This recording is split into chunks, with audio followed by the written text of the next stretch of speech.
"I'll marry the first man who enters," she joked. The Duke walked in. He wasn't laughing. The afternoon sun cast dappled shadows across Lady Hartwell's garden, turning the manicured lawns into a patchwork of gold and green that would have been enchanting had Rosalind possessed any capacity for enchantment remaining.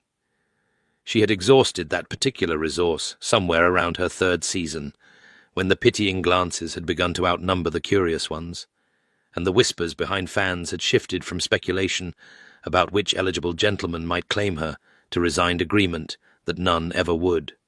She stood near the refreshment table, her gloved fingers wrapped around a glass of lemonade she had no intention of drinking, watching the familiar dance of society unfold before her with the detached observation of a naturalist studying specimens. There was Lady Pemberton, steering her unfortunate daughter toward the newly titled Viscount Ashby with all the subtlety of a shepherd driving sheep.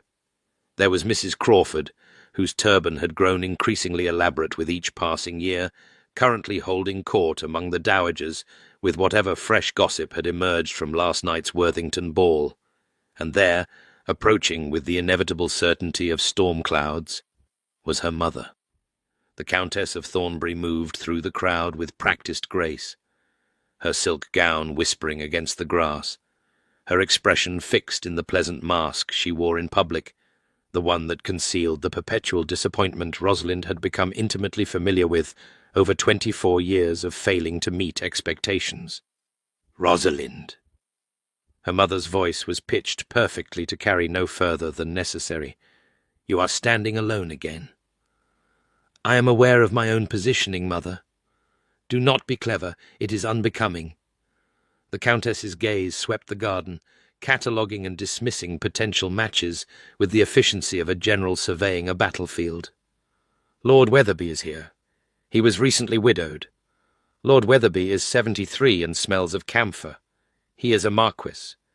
He is also nearly deaf and has the conversational range of a particularly uninspired turnip." Rosalind raised her lemonade glass, not drinking, simply creating a barrier between herself and her mother's ambitions. "I believe I would rather remain unmarried than spend my evenings shouting compliments about root vegetables." The Countess's nostrils flared her only permitted display of frustration. "You believe you would rather, as if you have any notion of what remaining unmarried truly means, as if your father has not made the alternative perfectly clear." The words landed precisely as intended, and Rosalind felt the familiar cold settle in her chest. Mr. Horace Pemberton. Wealthy, certainly. Connected, adequately. Possessed of a fortune made in trade that her father's mounting debts had rendered suddenly acceptable despite years of sneering at the merchant class. Also possessed of small, wet eyes that lingered too long on her bodice, and hands that had, on 2 separate occasions, found their way to her person in manners that could not be entirely attributed to the crush of a crowded ballroom. She had 2 months. 2 months until her father's ultimatum expired, and she would be expected to accept Mr. Pemberton's suit, or find herself cast out without a penny, without references, without any of the protections that came with being the Earl of Thornbury's daughter. "I am aware of the situation," Rosalind said quietly. "Then stop hiding by the lemonade and make yourself agreeable." Her mother's hand closed briefly on her elbow, not an affectionate gesture, merely a corrective one. "God knows it should not be difficult. You are not entirely without looks, and your dowry, while not what it once was, remains respectable. If you would simply learn to hold your tongue—" "If I held my tongue any more firmly, Mother, I should swallow it entirely. Better that than the alternative." The Countess released her and turned away.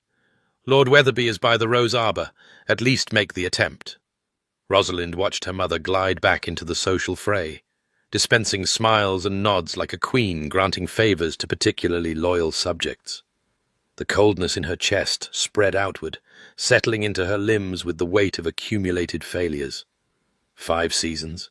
5 years of ballrooms and garden parties and carefully orchestrated introductions, and she had managed to drive away every single prospect with her inability to be what they wanted. what any of them wanted. She set down the lemonade glass with more force than necessary and turned toward the garden's edge, seeking the relative privacy of Lady Hartwell's famous wisteria walk. The trailing purple blooms created a fragrant tunnel, dappled light filtering through the cascading flowers, and Rosalind had nearly reached its sanctuary when a familiar voice stopped her. Running away again? Helena Ashby stood beneath the wisteria's entrance, her widow's grey setting off the dark elegance of her features, her knowing smile suggesting she had witnessed the entire exchange with Rosalind's mother. At 31, Helena had achieved the peculiar freedom of a wealthy widow answerable to no one, pitied by society just enough to be left alone, and possessed of the sharp intelligence that made her the only person in London whose company Rosalind actively sought. "Strategic retreat," Rosalind corrected, joining her friend beneath the purple canopy. "There is a difference." "Is there?" "Certainly. Running away suggests panic. Strategic retreat implies forethought and the intention to fight another day." Helena's smile softened into something more genuine. "And will you? Fight another day?" Rosalind did not answer immediately. She walked deeper into the wisteria tunnel, Helena falling into step beside her, their skirts brushing against the carpet of fallen petals beneath their feet. The sounds of the garden party faded, replaced by the drowsy hum of bees and the distant call of a songbird. "I am running out of days," she finally admitted. "Father has made his position abundantly clear. Pemberton has made his intentions equally so." "The merchant?" Helena's voice carried careful neutrality, but Rosalind knew her well enough to hear the concern beneath it. "The very same. He has apparently decided that acquiring an earl's daughter would lend his empire a certain legitimacy." Rosalind laughed, the sound brittle even to her own ears. "I cannot imagine why he wants me specifically. Surely there are more biddable daughters available, ones who would not be tempted to discuss his receding hairline at dinner parties." "Rosalind. Or his habit of standing too close, or the way his eyes—" She stopped walking, suddenly unable to continue the pretense of levity. "Helena, I cannot marry him. I know that sounds like pride speaking, and perhaps it is, but when he looks at me, I feel as though I am already owned, already purchased and displayed on a shelf like one of his imported porcelains." Helena touched her arm gently. "Then don't marry him." "And do what instead?" "Become a governess. I have no accomplishments worthy of the name. My needlework is mediocre, my watercolors are worse, and my French carries an accent that would make any respectable family question my education." Rosalind resumed walking, faster now, as if she could outpace the reality closing in around her. "I could be a companion, I suppose.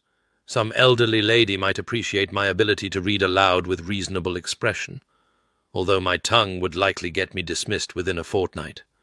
"You are catastrophizing." "I am being realistic. A skill I have been forced to develop rather late in life, but one I am now cultivating with considerable dedication." They emerged from the wisteria tunnel into a small clearing where a stone bench sat beneath an ancient oak. Rosalind sank onto it, suddenly exhausted by the effort of maintaining her composure. Helena settled beside her, close enough that their shoulders touched a small comfort, but a genuine one. "There must be someone," Helena said quietly. "In all of London, surely there is one acceptable gentleman who has not yet been driven away by your wit." "My wit, as you so kindly call it, has proven remarkably efficient at driving away everyone." Rosalind pulled off her gloves, needing the feel of the cool stone beneath her bare palms. "Do you know what Lord Ashbury said to Lady Morton after our single dance last season? He said I was like a hedgehog, interesting enough to observe from a distance, but too prickly to actually hold. Lord Ashbury is a documented fool who once asked me if Italy was part of France. Perhaps, but he was not wrong about me. Rosalind stared at her hands, at the bare fingers that had never worn a betrothal ring, that likely never would. I have been told my entire life that I am too much, too sharp, too clever, too quick to speak and too slow to submit. Mother has been trying to sand down my edges since I was old enough to have them, and I have stubbornly refused to be smoothed. And now— she laughed again, that same brittle sound. Now I am too old, too unmarried, and too out of options to pretend my stubbornness was anything but self-destruction. That is your mother speaking. No, that is reality. Rosalind looked up, meeting Helena's concerned gaze. I spent 5 years believing I was preserving myself, that holding on to my wit and my opinions and my inconvenient honesty was somehow noble, that the right man would appreciate those things, would want a wife with thoughts of her own. But the right man never appeared, and the wrong ones kept walking away, and now I am facing marriage to Horace Pemberton because I was too proud to learn to hold my tongue. Helena was quiet for a long moment. The bee-hum continued around them, indifferent to human troubles. Somewhere beyond the wisteria, the garden party carried on the bright laughter and tinkling glasses and careful machinations of society, perpetuating itself. "What if you did marry?" Helena finally asked. "Someone else? Anyone else? Simply to escape Pemberton? I would require a someone else willing to have me. That particular species has proven elusive." "You are being dramatic." "I am being accurate." Rosalind stood abruptly, pacing the small clearing like a caged creature. "Do you know how many men have expressed interest in me over 5 seasons? Genuine interest, not merely the kind that evaporates after 10 minutes of conversation? 4. And of those 4, 1 was already secretly betrothed. 1 turned out to be a fortune hunter, disappointed by the reality of my dowry. 1 died of a fever before anything could come of it, and 1— She stopped, shaking her head. 1 I drove away myself, because he was kind and dull, and the thought of spending my life making conversation about his hunting dogs made me want to scream into a pillow. Perhaps you should have screamed into a pillow. Perhaps I should have married him and screamed into pillows for the rest of my life. At least I would have pillows of my own." Rosalind turned back toward the wisteria tunnel, toward the sounds of the party she would have to rejoin. "I am tired, Helena. Tired of trying to be less than I am, and failing at even that.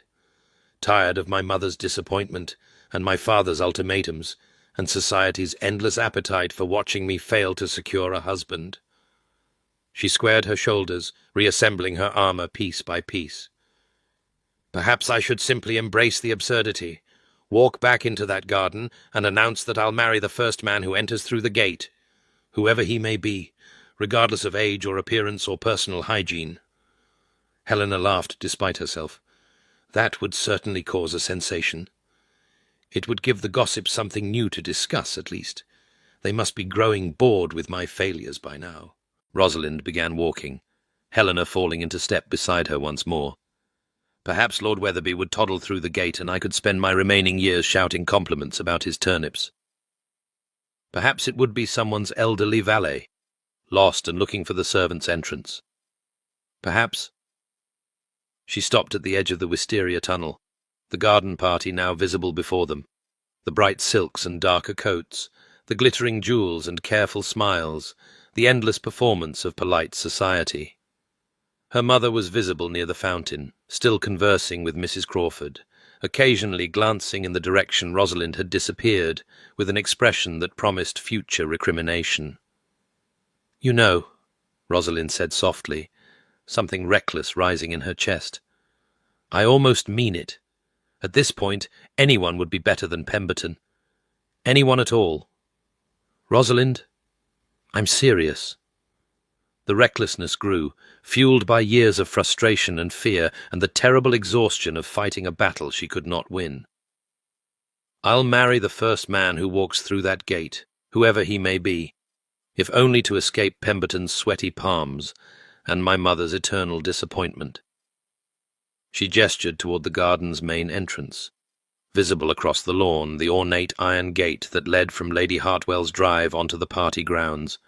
It stood open, as it had for the past hour, with no one approaching. "You don't mean that," Helena said carefully. "Don't I?" Rosalind laughed, a wild edge creeping into the sound. "What difference would it make, one prison or another? At least if fate chooses for me, I can blame someone other than myself for the outcome." "Rosalind, stop. You're not thinking clearly." But Rosalind was no longer listening. Her attention had been caught by movement at the garden gate, by the dark figure that had appeared as if summoned by her reckless words.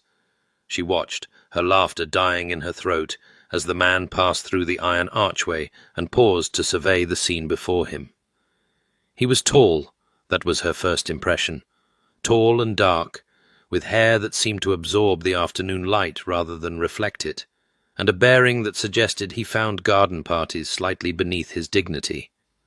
His clothes were immaculate, his posture rigid, and as he turned his head toward the wisteria walk toward her, she saw a face of such severe beauty that it bordered on cruelty. Grey eyes, cold as winter, fixed directly on her with an intensity that made her breath catch in her chest. Beside her, Helena made a small, strangled sound. "Oh, God! Who is that?" Rosalind whispered, but even as she asked, some part of her already knew. There was only one man in London who moved through society like an iceberg through warm water, chilling everything in his path. "That," Helena breathed, "is the Duke of Ashworth." The Duke of Ashworth, Sebastian Cole, the man society had nicknamed the Ice Duke for his notorious emotional inaccessibility, the man who had been on the marriage market for over a decade, without ever indicating the slightest interest in any of the women presented to him. The man who was currently walking across Lady Hartwell's lawn with deliberate, measured steps, his winter-grey eyes never wavering from Rosalind's face. He had heard her. The realization hit her like cold water. He had heard every word, had been approaching the gate just as she made her ridiculous declaration, had witnessed her desperate jest, and was now— He stopped 3 feet from where she stood, frozen at the entrance to the wisteria tunnel. Up close, his features were even more severe. Sharp cheekbones, a jaw that seemed carved from marble, and those eyes grey as storm clouds, grey as granite, grey as the sea in winter. His dark hair was touched with silver at the temples, premature but striking, and his expression gave absolutely nothing away. "Lady Rosalind Blackwell." His voice was deep and flat, carrying no warmth whatsoever. It was not a question.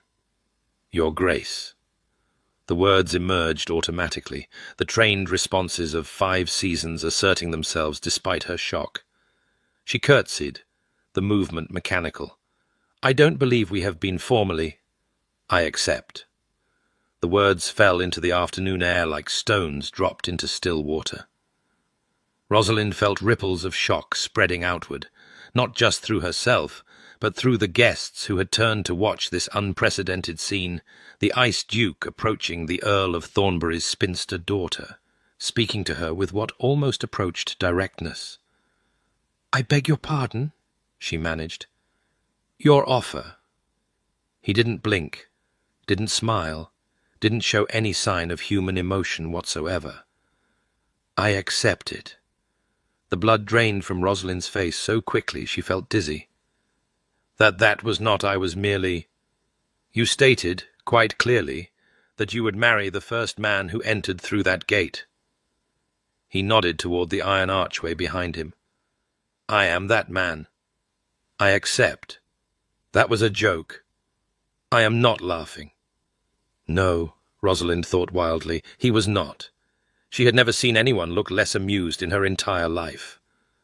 His face remained perfectly expressionless, those winter eyes holding hers with unnerving intensity, and she felt rather like a rabbit who had just made an unfortunate comment about foxes, only to discover one standing directly behind her. "Your Grace," Helena interjected, her voice admirably steady, "surely you understand that Lady Rosalind was speaking in jest. It would hardly be appropriate to hold her to a statement made in In frustration, in desperation, in earnest? The Duke's gaze flickered to Helena briefly before returning to Rosalind. I heard the entire conversation, Mrs. Ashby. I am aware that Lady Rosalind faces a choice between an unpleasant match and an uncertain future. I am offering her a third option. You are not offering anything, Rosalind said, finally finding her voice. You are making sport of me. For the first time, something shifted in his expression, a slight narrowing of the eyes that might have indicated surprise or irritation, or possibly just boredom. I do not make sport, Lady Rosalind. I do not, in fact, make anything that could be classified as amusing. I am told it is one of my many deficiencies. Then why would you possibly— She stopped, aware of the growing audience around them. Lady Morton had drifted closer, her fan fluttering with barely concealed excitement. Mrs. Crawford's turban was practically vibrating with the effort of absorbing gossip. Even her mother had noticed, her face a complicated mask of confusion and dawning hope. This is absurd, Rosalind said, lowering her voice. We have never spoken before. We have never even been properly introduced. You cannot simply walk into a garden party and announce your intention to marry a woman you do not know. And yet I have. He tilted his head slightly, studying her with the detached interest of a scientist examining a specimen. I require a wife. You require an escape from Mr. Pemberton's sweaty palms, I believe you said. This seems an efficient solution to both problems. Efficient, Rosalind repeated faintly. I am nothing if not efficient. He held out his hand. Not to shake, the gesture was too formal, too deliberate for that. He was offering to lead her into the garden, into the full view of society, into a situation she could not easily escape. Walk with me, Lady Rosalind. We have much to discuss. She should refuse. Every instinct she possessed was screaming at her to refuse, to laugh off his bizarre proposal, to retreat into the safety of the wisteria tunnel and pretend this entire encounter had never happened. But something in his eyes stopped her, something beneath the ice, glimpsed only for an instant before it vanished again. He was serious, completely, impossibly serious. And she, for all her wit and her words and her carefully constructed armor, could not think of a single thing to say that would make him go away. She took his hand. His fingers closed around hers, and even through their gloves she felt the shock of it, the unexpected warmth beneath the cold exterior, the strength carefully restrained. He tucked her hand into the crook of his arm and began walking, leaving Helena standing open-mouthed by the wisteria and leading Rosalind directly into the centre of Lady Hartwell's garden party. Whispers erupted in their wake, like birds startled from a hedge. The Duke of Ashworth was walking with a woman. Not just any woman, Lady Rosalind Blackwell, the sharp-tongued spinster who had failed to secure a match for 5 consecutive seasons. And he was not merely walking with her. His hand was covering hers on his arm, a possessive gesture that society would interpret in only one way. "You are ruining me," Rosalind said quietly, not looking at him. "On the contrary, I am saving you." His voice was pitched low, meant only for her ears. "Your reputation will be enhanced, not damaged by my attention. I am a duke. My interest elevates anyone it touches." "Your interest? Is that what this is?" "It is what it will appear to be." He steered her toward a secluded corner of the garden, away from the most obvious eavesdroppers. "In reality, this is a practical arrangement. I require a duchess, you require an escape. Neither of us will be disappointed, because neither of us will expect anything from the other." They stopped near a stone wall covered in climbing roses, the heavy blooms providing some measure of privacy. Rosalind extracted her hand from his arm and turned to face him, finally allowing herself to study him properly. Up close, the severity of his features was almost overwhelming all sharp angles and cold surfaces, like a sculpture that had never been warmed by human hands. "Why me?" she asked bluntly. "Of all the eligible women in London, many of whom are younger, prettier, and far better behaved, Why would you choose me based on an overheard joke? He regarded her with that same clinical detachment. Because you do not want to marry me. Rosalind blinked. That is your qualification? It is the only one that matters. He clasped his hands behind his back, his posture so rigid it seemed painful. I have no interest in a wife who harbors romantic expectations. No interest in a marriage built on feeling or sentiment or any of the other dangerous foolishness that destroys otherwise sensible people. I require a duchess who will perform her duties without demanding anything beyond material comfort and social position. Your obvious reluctance suggests you are uniquely suited to such an arrangement. My obvious reluctance, Rosalind repeated slowly, is to marriage in general, not to you specifically. Nevertheless. And my wit, my sharp tongue, my hedgehog prickliness? She threw his own coldness back at him, a defensive reflex she couldn't quite suppress. Those do not concern you? For the first time, something that might have been amusement flickered across his face there and gone so quickly she might have imagined it. I have withstood far worse than wit, Lady Rosalind, and I have no need of a wife who agrees with everything I say. Such women are tedious beyond endurance. Then what do you need? I have told you. A duchess. Someone of appropriate breeding and adequate reputation, who will provide an heir and maintain my household without requiring my emotional engagement. He said it flatly, as if describing a position of employment rather than a marriage. In return, you will have a title, a fortune, complete freedom within the bounds of propriety, and protection from Mr. Pemberton and anyone like him for the rest of your life. Rosalind was quiet for a moment, her mind racing. It was absurd. The entire situation was absurd. A duke proposing marriage based on an overheard joke, offering her everything she needed while demanding nothing she couldn't give. It was too convenient, too perfectly tailored to her desperation, which meant there had to be a catch. "Why do you need a wife so urgently?" she asked. "You have avoided marriage for over a decade. What has changed?" Something shuttered behind his eyes, a door slamming closed. "That is not your concern. If you wish me to consider your proposal, it absolutely is my concern." He stared at her, and she had the unsettling sense that he was reassessing her, recalculating something in that cold mind of his. "Very well," he said finally. "My grandmother, the Dowager Duchess, is unwell. She has made it clear that she wishes to see me wed before she dies, and I find myself unwilling to deny her final request. Additionally, my younger brother and current heir is a wastrel of the First Order who will gamble away the Ashworth legacy within a year of inheriting. I require an heir of my own to prevent that outcome." "So I am to be a broodmare. You are to be a duchess." His voice sharpened slightly, the first crack in his glacial composure. "There is a significant difference, but yes, the production of an heir is among your expected duties. I would think that obvious." Rosalind looked away, toward the roses climbing the stone wall.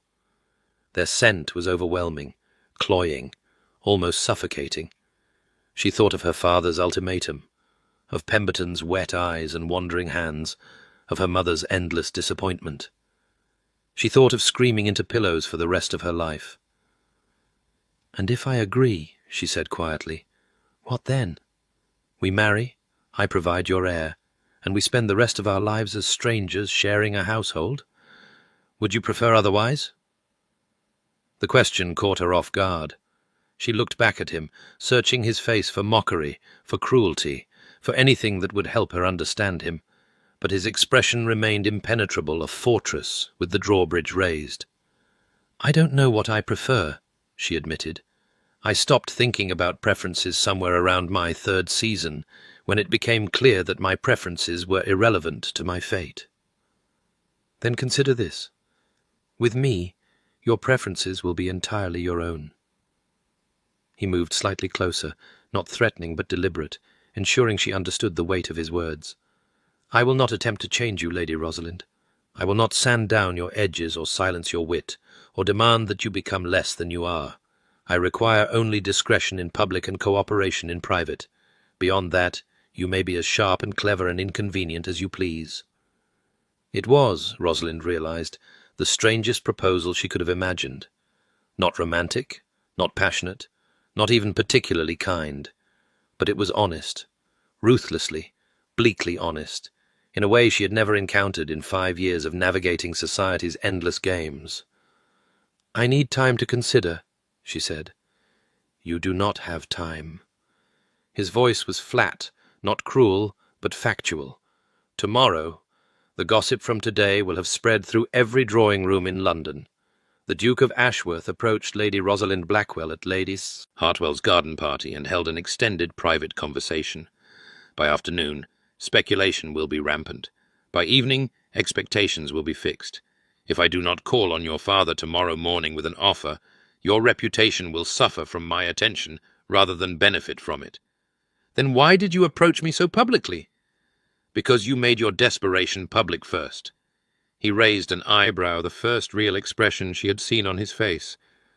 "I merely took advantage of the opportunity you provided. That is manipulative. That is practical. I do not have time for a lengthy courtship, Lady Rosalind. My grandmother is dying. My brother is waiting to inherit and destroy everything my family has built over centuries. And you—" His gaze swept over her, assessing. "You are running out of options and too proud to accept the ones available to you. We are both, it seems, somewhat desperate. Shall we be desperate together?" Rosalind laughed before she could stop herself. A genuine laugh, surprised out of her by the sheer audacity of his proposal. "That is perhaps the least romantic thing anyone has ever said to me. I have never been accused of romance." He didn't quite smile, but something around his eyes softened almost imperceptibly. "Do we have an understanding?" She should say no. Every rational part of her mind was insisting that she should say no, thank him for his peculiar offer, and retreat to the safety of uncertainty rather than commit to a life with this strange, cold, utterly unreadable man. But another part of her, the part that had spent 5 years fighting and losing, the part that was so terribly tired of being too much and not enough, whispered that this was the escape she had dreamed of. Not happiness, perhaps, but freedom of a kind. "If I accept," she said slowly, "there will be conditions." "Name them." "I will not be treated as a possession. I may have to marry for practical reasons, but I will not become invisible inside my own household. You will be the Duchess of Ashworth. Invisibility would be impossible even if I desired it. And I want—" She hesitated, unsure how to articulate the formless yearning that had lived inside her for as long as she could remember. "I want to be seen, not just as a duchess, not just as a producer of heirs, but as a person. I have spent my entire life being told I am too much, and I am tired of trying to be less. If you cannot accept me as I am, all of me, including the parts that are sharp and difficult and inconvenient, then this arrangement will fail before it begins." He was silent for a long moment, studying her with those winter-grey eyes. When he spoke, his voice was quieter than before, though no warmer. "I cannot promise to love you, Lady Rosalind. That capacity was removed from me long ago, if it ever existed at all. But I can promise to see you, to treat you with the respect your position demands, and the honesty your nature deserves. Will that suffice?" It would have to. It was more than she had expected, more than she had dared to hope for from any man. And it was certainly more than Horace Pemberton would ever offer. "Yes," she said, and felt something shift inside her, a door opening onto an unfamiliar path. "I believe it will." The Duke of Ashworth nodded once, sharply, as if concluding a business negotiation. "Then I will call upon your father tomorrow morning. I suggest you prepare him for my visit. The Earl struck me as a man who does not appreciate surprises." You've met my father. Once, briefly, at a House of Lords session. He attempted to engage me in conversation about taxation reform. I was not receptive. He offered his arm again, formal and correct. Shall I return you to your friend Mrs. Ashby? I believe she has been attempting to murder me with her eyes for the past several minutes. Rosalind looked across the garden to where Helena stood, her expression a complicated mixture of alarm and fascination. Their extended private conversation had not gone unnoticed by the rest of the party either. The whispers had coalesced into open staring, and Rosalind could practically see the gossip spreading like fire through dry grass. "The damage is done, I suppose," she murmured. "No, the foundation is laid." He began walking, and she had no choice but to accompany him. "There is a difference." They crossed the garden in full view of society, the Duke of Ashworth and his unlikely conquest. Rosalind held her head high, refusing to cringe beneath the weight of curious eyes. If she was to be a spectacle, she would at least be a dignified one. Helena met them at the wisteria entrance, her face a careful mask that did not quite conceal her concern. "Your Grace, you return my friend unscathed." "I have no interest in scathing, Mrs. Ashby. That would require emotional investment." He released Rosalind's arm with precise courtesy. "I will call tomorrow, Lady Rosalind. I trust you will be prepared." "I am rarely prepared for anything, Your Grace. It is one of my many deficiencies." For just an instant, so briefly, she might have imagined it, something flickered in his eyes. Not warmth, exactly, but something approaching interest. Then it vanished, replaced by his customary coldness. "Until tomorrow," he said, and walked away. Rosalind and Helena stood in silence, watching the Duke's rigid form cut through the crowd. Guests parted before him like the Red Sea before Moses, no one daring to impede his progress. "What?" Helena said finally, her voice faint. "Just happened?" "I believe," Rosalind replied, her own voice not much steadier, "I have just become engaged to the Duke of Ashworth." "You cannot be serious." "I rarely am. And yet—" Helena grabbed her arm and pulled her into the wisteria tunnel, away from the eager ears that had already begun drifting closer. "Rosalind, you cannot marry that man. He is, they call him, the Ice Duke for a reason. He has never shown interest in any woman. There are rumors that he is incapable of human feeling. He was perfectly clear about that himself. And that doesn't concern you." Rosalind leaned against the stone wall, suddenly exhausted. The afternoon's events were catching up with her. The wild swing from despair to reckless jest, to impossible engagement, leaving her dizzy and unmoored. "He was honest," she said quietly. "Helena, he was the first man in 5 years to speak to me honestly. He didn't pretend to be charmed by my wit or intrigued by my spirit. He didn't promise me romance or passion or any of the lies that suitors usually tell. He looked at me, saw exactly who I am, and decided I was exactly what he needed." "Because you don't want him. He said as much." "Yes." Rosalind closed her eyes. "Because I don't want him. Because I won't expect anything from him. Because I am safe precisely because he believes I cannot be hurt by his coldness." She opened her eyes and met Helena's worried gaze. "Perhaps he is right. Perhaps a marriage built on mutual indifference is better than one built on false promises. At least we will both know exactly what we are getting." "Rosalind?" "I am tired, Helena." The words emerged broken, stripped of her usual defenses.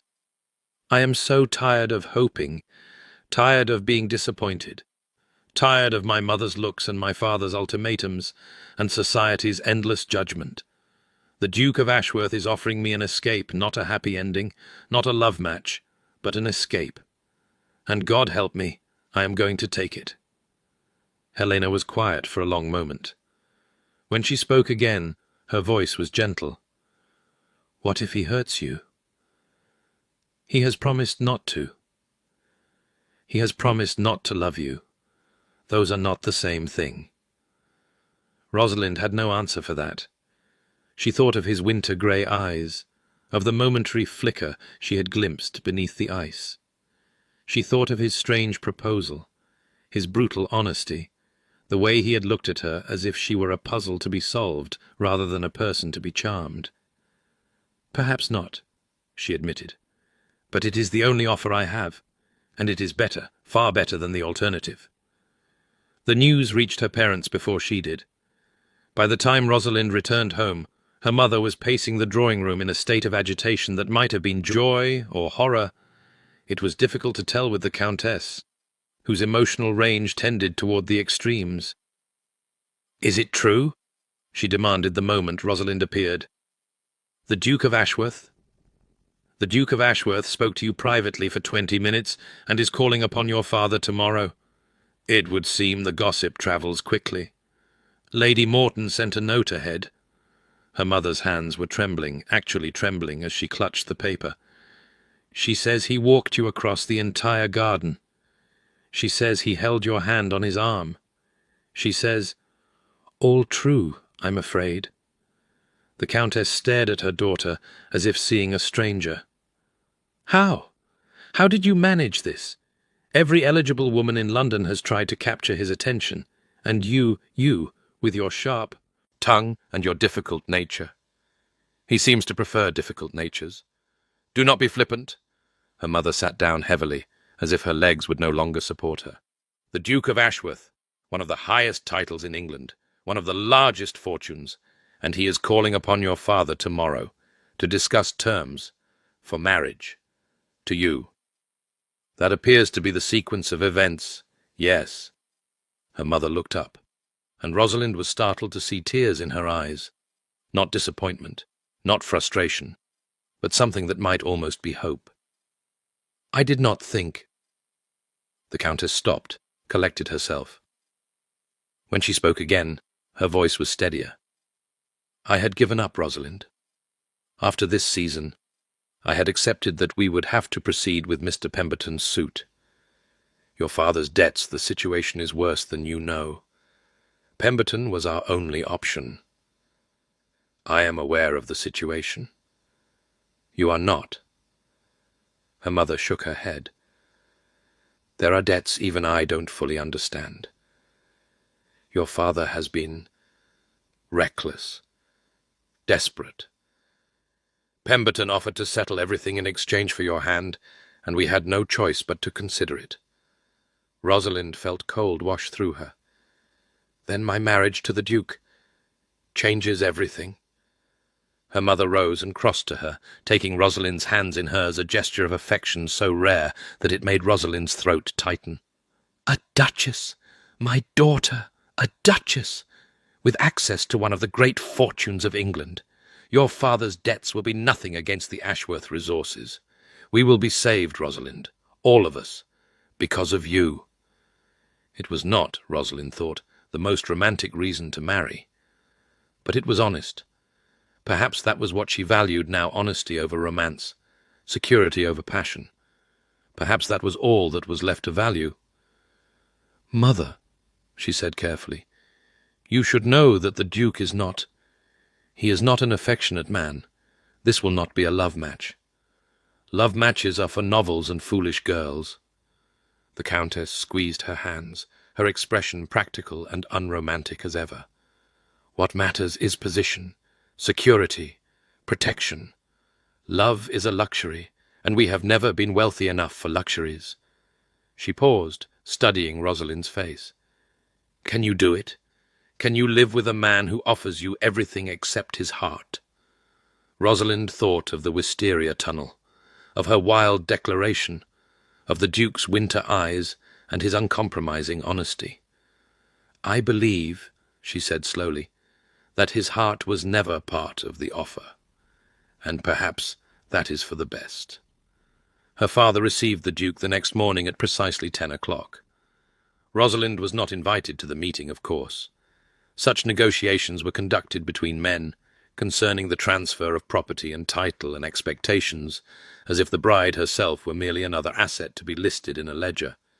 She waited in the morning-room, embroidery untouched in her lap, ears straining for any sound from the study down the hall.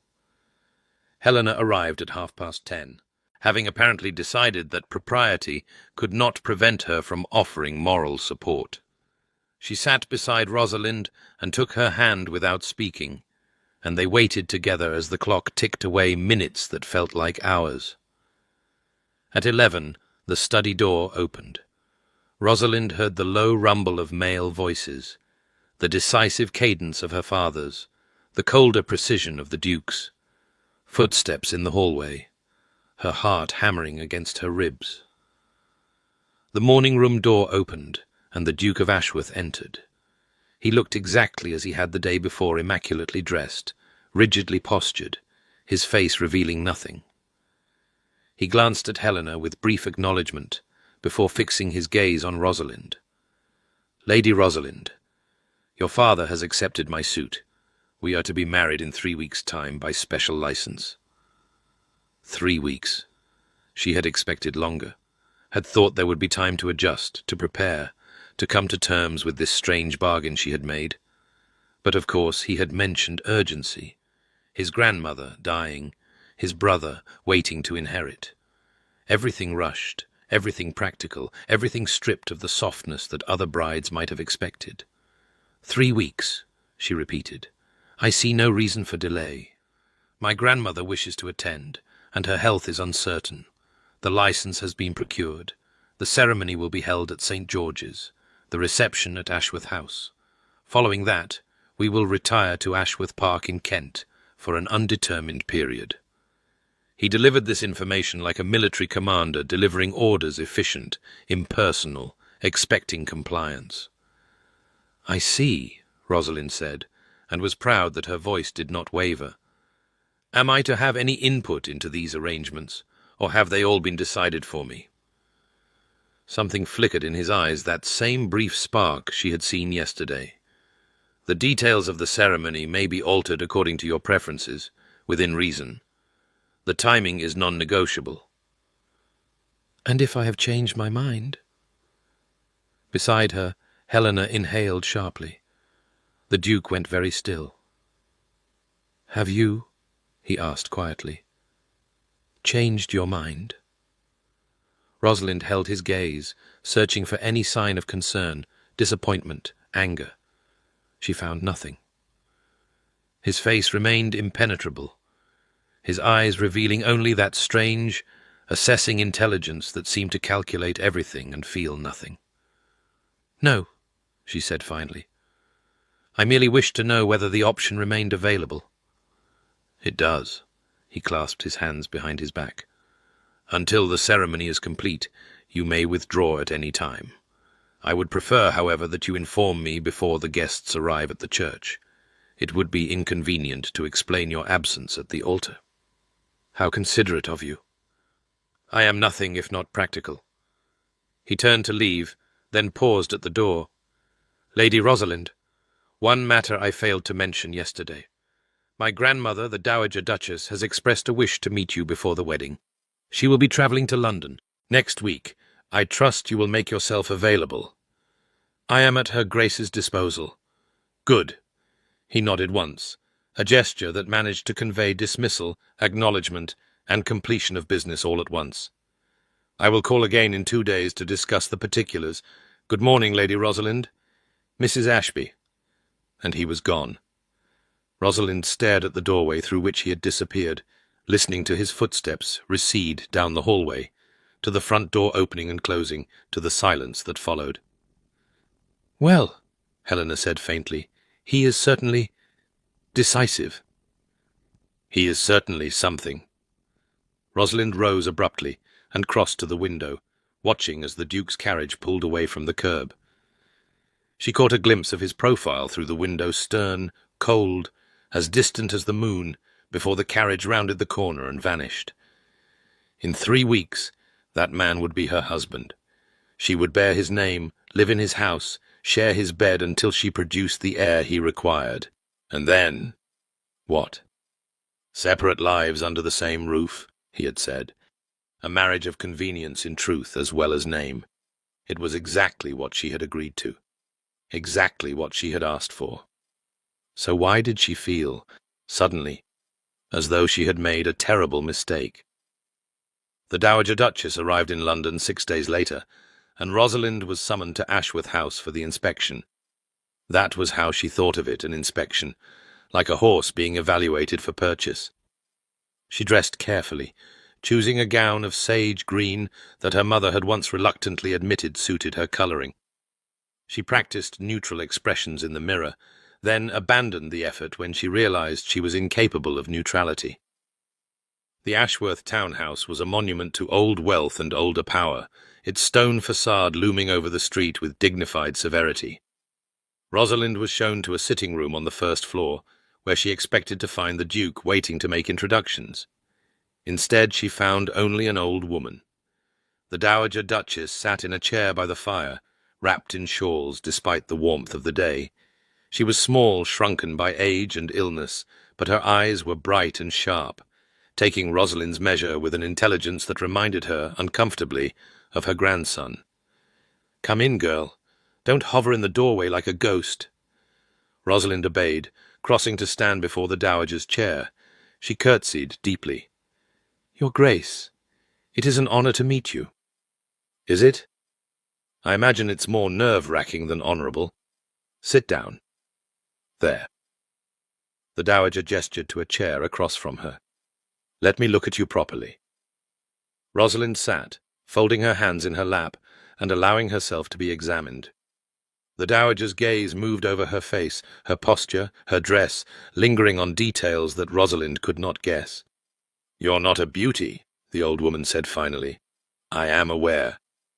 "Good. Beauties are tedious. They expect to be admired and cannot comprehend why the world does not organize itself around their pleasures." The Dowager shifted in her chair, wincing slightly pain. Rosalind realized that she was trying to hide. "Sebastian tells me you have a sharp tongue. Is that true?" "I have been told so, Your Grace, frequently and with disapproval." "Show me." Rosalind blinked. "I beg your pardon?" "Show me your sharp tongue. Say something clever. I am old and dying and bored beyond endurance. The least you can do is entertain me." For a moment, Rosalind was completely at a loss. Then, almost against her will, a smile tugged at her lips. "Very well. Your grandson proposed to me based on an overheard joke, expecting nothing and offering less. He has the emotional range of a garden statue and the conversational warmth of a February fog.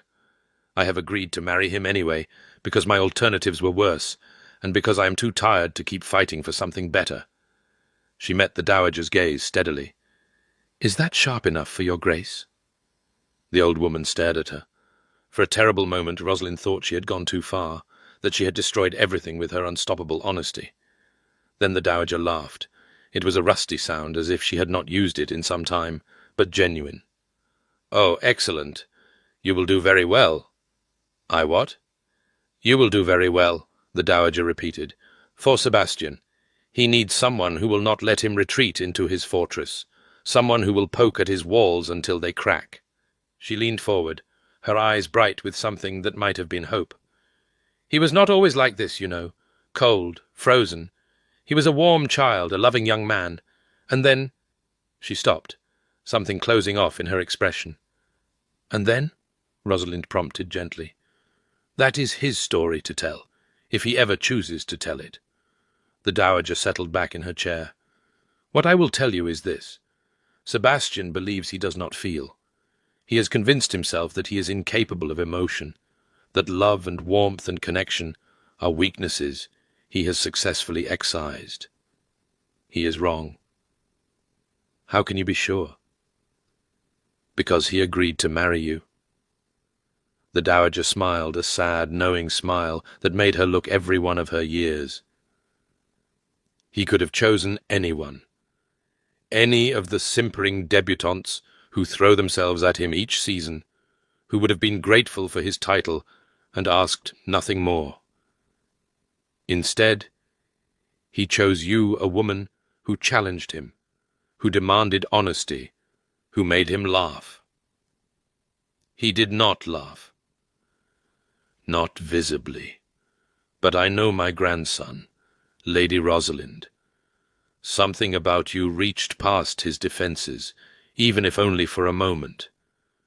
That is why he chose you. Not because you are convenient, but because you are dangerous. Rosalind absorbed this in silence, unsure what to make of it. The idea that she prickly, difficult, too much Rosalind could be dangerous to anyone seemed absurd. And yet, she thought of that flicker in his eyes, that momentary softening when she had made him laugh. "What if you are wrong? If," she asked quietly, "what if he truly is incapable of feeling anything? What if I spend my life waiting for warmth that never comes?" The dowager reached out and took Rosalind's hand, her grip surprisingly strong.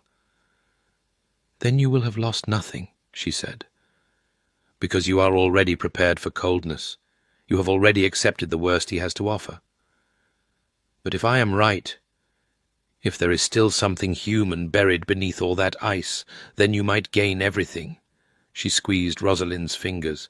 "I am dying, child. I have perhaps weeks left, perhaps months. I will not live to see whether this marriage flourishes or fails, but I wanted to meet you. I wanted to see for myself whether Sebastian had chosen wisely." "And has he?" The dowager smiled again, warmer this time. "I believe he has chosen better than he knows." The wedding was held 3 weeks to the day after the Duke's proposal. Rosalind stood at the altar of St. George's, Hanover Square, surrounded by flowers she had not chosen, wearing a gown her mother had selected, about to speak vows that had been written centuries before either she or her groom existed. The Duke of Ashworth stood beside her in immaculate black, his face as unreadable as ever, his responses to the minister's questions clear and cold as winter water. She said her own vows in a voice that barely trembled. She felt his hand close around hers, cool even through their gloves. She watched his face as the minister pronounced them man and wife, searching for any sign of emotion. Relief, resignation, even regret. There was nothing. His expression remained carved from stone. The reception was a blur of congratulations and champagne, of society's elite pretending to be happy for her while speculating behind their fans about how the sharp-tongued spinster had managed to catch the uncatchable Duke. Rosalind smiled until her face ached, accepted well-wishes she did not believe, and avoided looking at her new husband whenever possible. He did the same.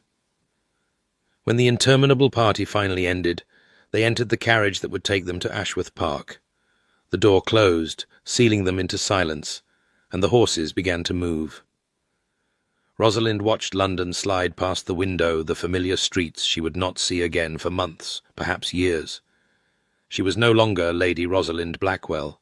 She was the Duchess of Ashworth, wife of a man she barely knew, travelling toward a life she could not imagine. "We will maintain separate schedules." She startled at his voice, the first words he had spoken to her since their vows. He was watching her with those winter-grey eyes, his expression neutral but intent. "Separate schedules," she repeated. "I rise early. You may sleep as late as you wish. My study and the estate offices are private. All other rooms are at your disposal.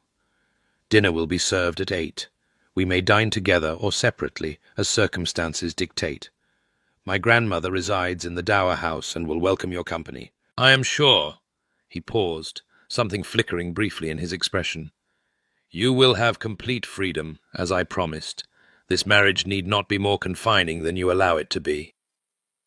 Rosalind turned from the window to face him fully. In the dim light of the carriage, his features seemed softer, somehow the sharp edges blurred, the coldness less absolute. Or perhaps she was simply imagining what she wanted to see. "And the air you require?" she asked quietly. "How does that factor into our separate schedules?" His jaw tightened, the first real reaction she had seen from him all day. "That matter can wait. I see no reason to rush into arrangements that make either of us uncomfortable." "How considerate of you." "I have been called many things, lady." He stopped, corrected himself. "Your Grace. Considerate is rarely among them." And yet you have just been considerate. She tilted her head, studying him. Perhaps there is hope for you after all. That flicker again, there and gone, a flash of something almost human behind the ice. I would not wager on it, madam. My capacity for improvement is notoriously limited. The carriage rolled on through the darkening countryside, carrying them toward their new life. Rosalind sat in silence, watching her husband's profile against the window, wondering what lay beneath those frozen walls, wondering if she would ever find out, wondering, for the first time, if she wanted to. When the lights of Ashworth Park finally appeared on the horizon, a great golden glow against the purple sky, Sebastian spoke again. "Welcome home, Your Grace." Home. Rosalind tasted the word, found it strange on her tongue. She had never felt at home anywhere, not really. Not in her father's house, where she had always been too much. Not in London's ballrooms, where she had never been enough. Could she find home here, in this grand estate, with this cold and distant man? She did not know. But as the carriage swept up the drive and the massive house loomed before them, she found herself hoping despite everything, against all reason, that perhaps she could. Perhaps they both could. Ashworth Park rose from the Kent countryside like a monument to centuries of accumulated power, its pale stone facade stretching endlessly in both directions, its windows glittering in the morning light like 100 watchful eyes. Rosalind stood at the window of her private sitting room. Her sitting room, though she still could not quite believe it, and tried to reconcile herself to the fact that this was now her home. 3 weeks had passed since her arrival. 3 weeks of learning the labyrinthine corridors and the names of servants who materialized silently to anticipate her every need. 3 weeks of dinners eaten in near silence across a table long enough to seat 30, her husband's face distant and unreadable at the far end. 3 weeks of separate schedules, separate lives, separate everything. She had not seen Sebastian alone since their wedding. Night and that encounter had been mercifully brief, nothing more than a formal good night at the door of her chambers before he disappeared into the master suite adjoining hers. A door connected their rooms. It had remained firmly closed on both sides. "Your Grace?" Rosalind turned to find Mrs. Pemberton no relation to the odious Horace, thank heaven, hovering in the doorway.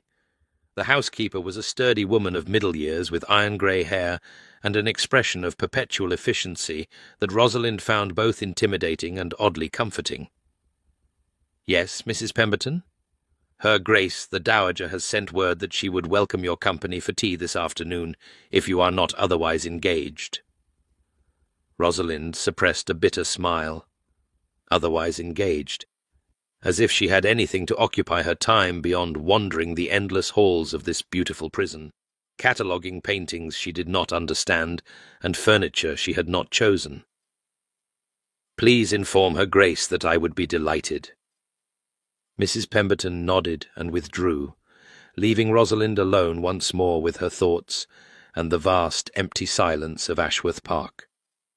The Dower House sat at the far edge of the estate's manicured gardens, a graceful building of warm brick that seemed almost cosy compared to the main house's imposing grandeur. Rosalind walked the gravel path through hedgerows of box and yew, breathing in the scent of late-blooming roses, and trying to quiet the restless anxiety that had become her constant companion. The Dowager received her in a small parlour overlooking a kitchen garden, the afternoon sun streaming through tall windows and illuminating dust motes that danced in the golden light. She looked frailer than she had in London, smaller somehow, diminished by the illness that was slowly claiming her, but her eyes remained bright and sharp, missing nothing. "Sit, child. You look as though you have been running from something." "Only my own thoughts, Your Grace." Rosalind settled into the chair across from the Dowager, accepting the cup of tea that a maid pressed into her hands. "They have become rather persistent company of late. Thoughts have a way of growing louder when we try to silence them."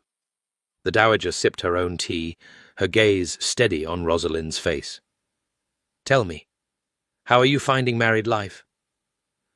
The question was asked lightly, but Rosalind heard the genuine concern beneath it. She considered offering the polished reassurances that society would expect everything is wonderful. The Duke is most attentive. I could not be happier. But something about this shrewd old woman made dishonesty feel impossible. Quiet, she admitted. Very quiet. I had not realized how much of my life consisted of noise until it was removed.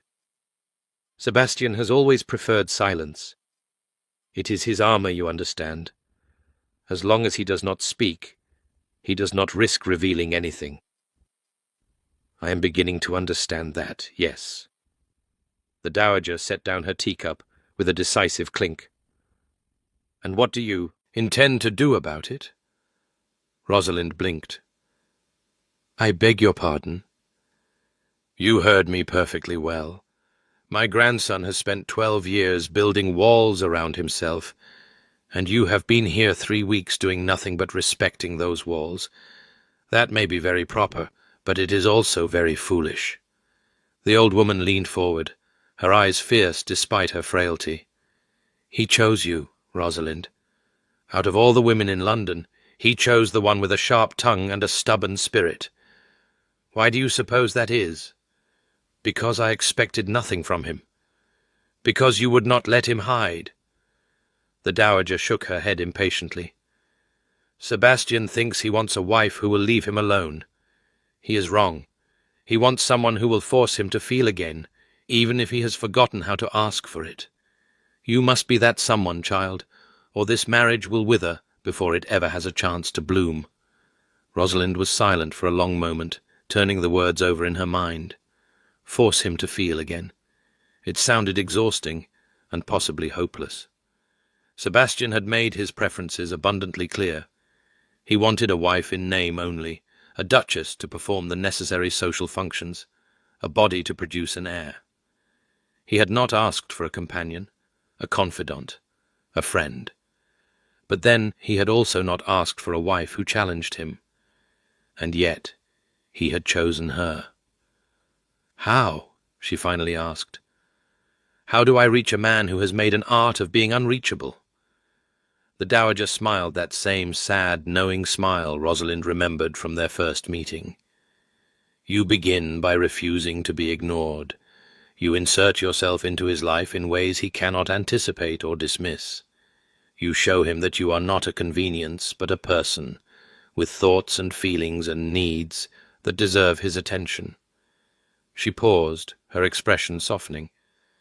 And you are patient, child, so very patient, because the ice did not form overnight, and it will not melt overnight either. The first step, Rosalind decided, was to stop being invisible. She began with small incursions, appearing in rooms where Sebastian might be, at times when their separate schedules might accidentally overlap. She joined him for breakfast one morning, arriving early enough to catch him before he retreated to his study, and was rewarded with a look of such pure startlement that she nearly laughed. "Good morning, Your Grace." She settled into the chair across from him, helping herself to toast and eggs from the sideboard with deliberate casualness. "I find I have grown weary of eating alone.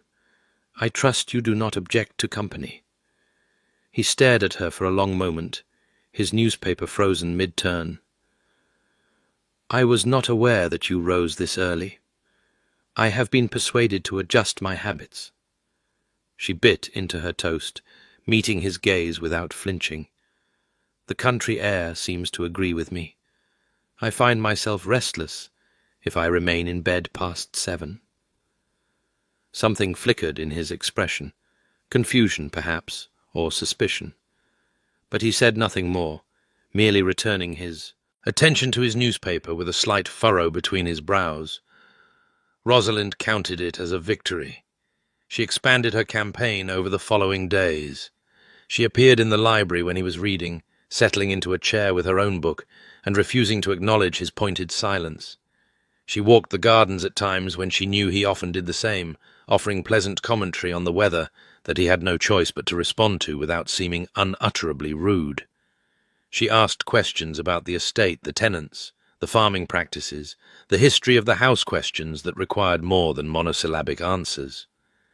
At first, Sebastian seemed merely bewildered by her sudden ubiquity. He answered her questions with clipped precision, tolerated her presence at breakfast with stiff courtesy, and generally behaved as though she were a somewhat puzzling house guest who had overstayed her welcome. But gradually, almost imperceptibly, something began to shift. It started with the servants.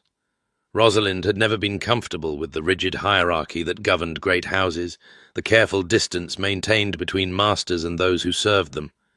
She found herself chatting with the maids who tended her rooms, asking after the health of the cook's ailing mother, remembering the name of the young footman whose sister had just been married. Small kindnesses, the sort of human connections that came naturally to her, but were apparently unprecedented in the Ashworth household. Word spread, as she had known it would, and Sebastian, who kept closer watch on his household than he pretended, began to notice. "I understand you have been visiting the kitchens."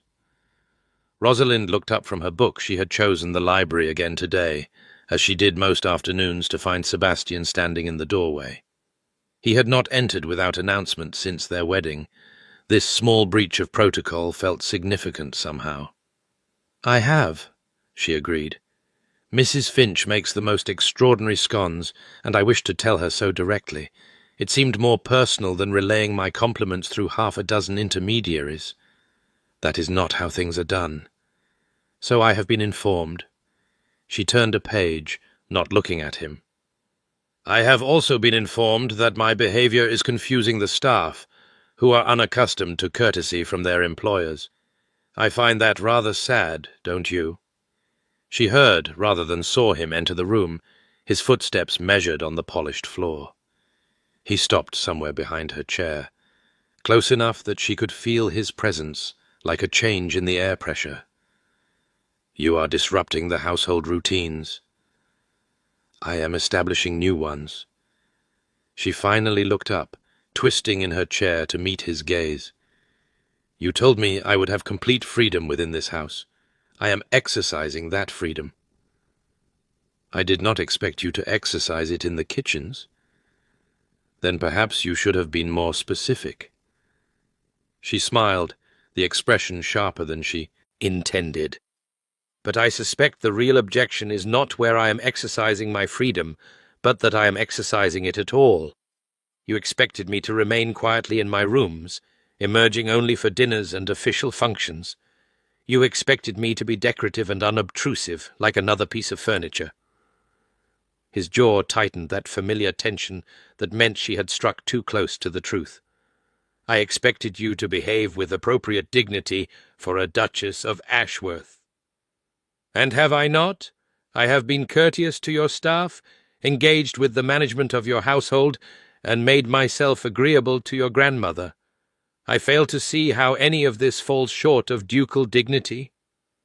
For a long moment he simply stared at her. She watched the struggle playing out behind his eyes, the desire to put her in her place, warring with the inconvenient truth that she had committed no actual transgression. "You are not what I expected," he finally said. "No," Rosalind agreed. "I imagine I am not. The question is whether you will come to consider that a blessing or a curse." She returned her attention to her book, leaving the question hanging in the air between them. After a moment she heard his footsteps retreat, the library door closing softly behind him. But the next morning, when she appeared at breakfast, the furrow between his brows had softened into something that might almost have been curiosity. The dowager's health continued to decline as autumn deepened into an early winter. Rosalind visited her daily now, spending hours in the cosy parlour of the dower house, while the old woman slept or talked or simply held her hand in silence. There was something peaceful about it, a respite from the constant effort of breaching Sebastian's defences, and Rosalind found herself growing genuinely fond of this fierce, dying woman who had welcomed her with more warmth than her own mother ever had. "You are good to come so often," the dowager said one grey afternoon, rain streaking the windows. "Most young brides would find better uses for their time." "Most young brides have husbands who speak to them." Rosalind refilled the dowager's teacup adding precisely 2 lumps of sugar as she had learned she preferred. "I find I am rather starved for conversation." Sebastian still keeps his distance. Sebastian still keeps everything at a distance. I have managed to infiltrate his breakfast table and his library, but anything beyond that remains firmly barricaded. She sighed, setting down the teapot. "I begin to wonder if your grandson is simply incapable of human connection, regardless of what either of us wishes." The dowager shook her head slowly. "I told you it would take patience." "Yes, but you did not tell me how much. I have been here 2 months, Your Grace. 2 months of inserting myself into his life, of refusing to be ignored, of waiting for some crack in his armor. And still he looks at me as though I am a particularly persistent puzzle he cannot quite solve. That is progress." "Is it? Because from where I sit, it feels rather more like stagnation." The old woman was quiet for a moment, her gaze distant, lost in memories Rosalind could not access. When she spoke again, her voice was softer, touched with a sorrow that made Rosalind's chest ache. "Sebastian was not always like this. When he was young before Catherine, before all of it, he was the warmest of my grandchildren. Quick to laugh, quick to love, quick to trust. His mother's death wounded him, certainly, but he healed from that. It was what came later that froze him." Rosalind leaned forward, hungry for any insight into the enigma she had married. "Catherine, his first betrothed, the carriage accident." The dowager looked at her sharply. "Who told you about Catherine?" "Lord Marcus, at a dinner some weeks ago. He mentioned it in passing that Sebastian had been engaged before to a woman who died. Marcus should learn to hold his tongue." But there was no real anger in the dowager's voice, only weariness. "Yes, Catherine. Catherine Ashby, Helena's sister-in-law by marriage. She was everything Sebastian thought he wanted. Gentle, sweet, adoring. She looked at him as though he had hung the moon, and he was young enough to believe that was the same as love. What happened? The accident. The dowager closed her eyes. 3 days before the wedding. Sebastian had insisted on travelling to view a property. Despite the weather, there had been storms. The roads were dangerous, but he was impatient. Young and arrogant, and so certain that nothing could touch him or anyone he loved. A tear escaped, trailing down the papery cheek. The carriage overturned. Catherine was killed instantly. Sebastian was thrown clear, barely a scratch on him. He has never forgiven himself." Rosalind sat in silence, absorbing the weight of this revelation. Sebastian's coldness, his rigidity, his absolute refusal to feel, suddenly it all made terrible sense. He believed himself a murderer. He believed that his love had killed the woman he intended to marry. And he had spent 12 years punishing himself, freezing himself, ensuring that he would never love again, because loving meant destroying. "He blamed himself," she said quietly. "He still blames himself. He believes that caring for someone makes them vulnerable to his recklessness, his impatience, his failures. So he refuses to care. He keeps everyone at arm's length because he believes that is the kindest thing he can do to protect them from himself." "That is—" Rosalind searched for the right word. "That is the saddest thing I have ever heard." "It is why I hoped he would marry." The dowager opened her eyes, fixing Rosalind with an intent gaze. "Not for heirs, not for duty, but for him. He has been half alive for 12 years, and I could not bear to leave this world knowing he would remain that way forever. When I saw you, when I saw how you refused to back down, how you met his coldness with fire, I believed you might be the one to thaw him. And if I cannot, then at least you will have tried, and you will have given an old woman hope in her final days." The dowager reached out, her thin fingers closing around Rosalind's wrist. "Do not give up on him, child. Not yet. The ice is cracking, even if he does not know it. I can see it when he speaks of you, the confusion, the fascination, the fear. He feels more than he admits, even to himself. You must help him remember what that means." The storm that had been threatening all day finally broke that evening. Rosalind had chosen to dine alone in her sitting room, too unsettled by the dowager's revelations to maintain her campaign of cheerful intrusion. She sat by the fire, watching the flames dance, and thinking about Catherine Ashby, gentle, sweet, adoring Catherine, who had died because Sebastian was young and impatient, and so certain that nothing could touch him. She thought about the wall of ice that had grown up around him in the years since, the carefully constructed fortress of coldness that kept everyone at bay. She thought about his rigid posture, his expressionless face, the way his eyes sometimes flickered with something almost human, before shuttering closed again. She thought about how tired it must be, maintaining those walls, how exhausting, to spend every moment guarding against the possibility of feeling anything. A knock at the door startled her from her reverie. "Come in." The door opened, and Sebastian stepped through. Rosalind rose automatically, surprise rippling through her. He had never come to her private rooms before, never crossed the boundary that separated their carefully segregated lives. Yet here he was, standing just inside her doorway, his expression as unreadable as ever, but his posture somehow different, less rigid, almost uncertain. "Your Grace," she said, "this is unexpected." "I was informed you did not come down for dinner." His voice was clipped, but she thought she detected something beneath it, concern perhaps, or confusion. "I came to ensure you are not unwell. I am perfectly well, thank you, merely tired. From your visit to my grandmother." It was not a question. "Yes." Rosalind studied his face, searching for any sign of the wounded boy the dowager had described. "We talked for some time. She told me about Catherine." The name landed like a physical blow. She watched Sebastian's entire body go rigid, watched the walls slam into place behind his eyes. "My grandmother had no right. She had every right. She loves you. She worries about you. And she believed I should understand why my husband treats me like a stranger, despite the vows we exchanged. There is nothing to understand." His voice was ice. "Catherine is dead. That chapter of my life is closed. It has no bearing on our arrangement." "Our arrangement?" Rosalind laughed, the sound hollow. "Is that what we are calling this? An arrangement? A business transaction with conjugal obligations? It is what it is. Agreed to. Yes, it is.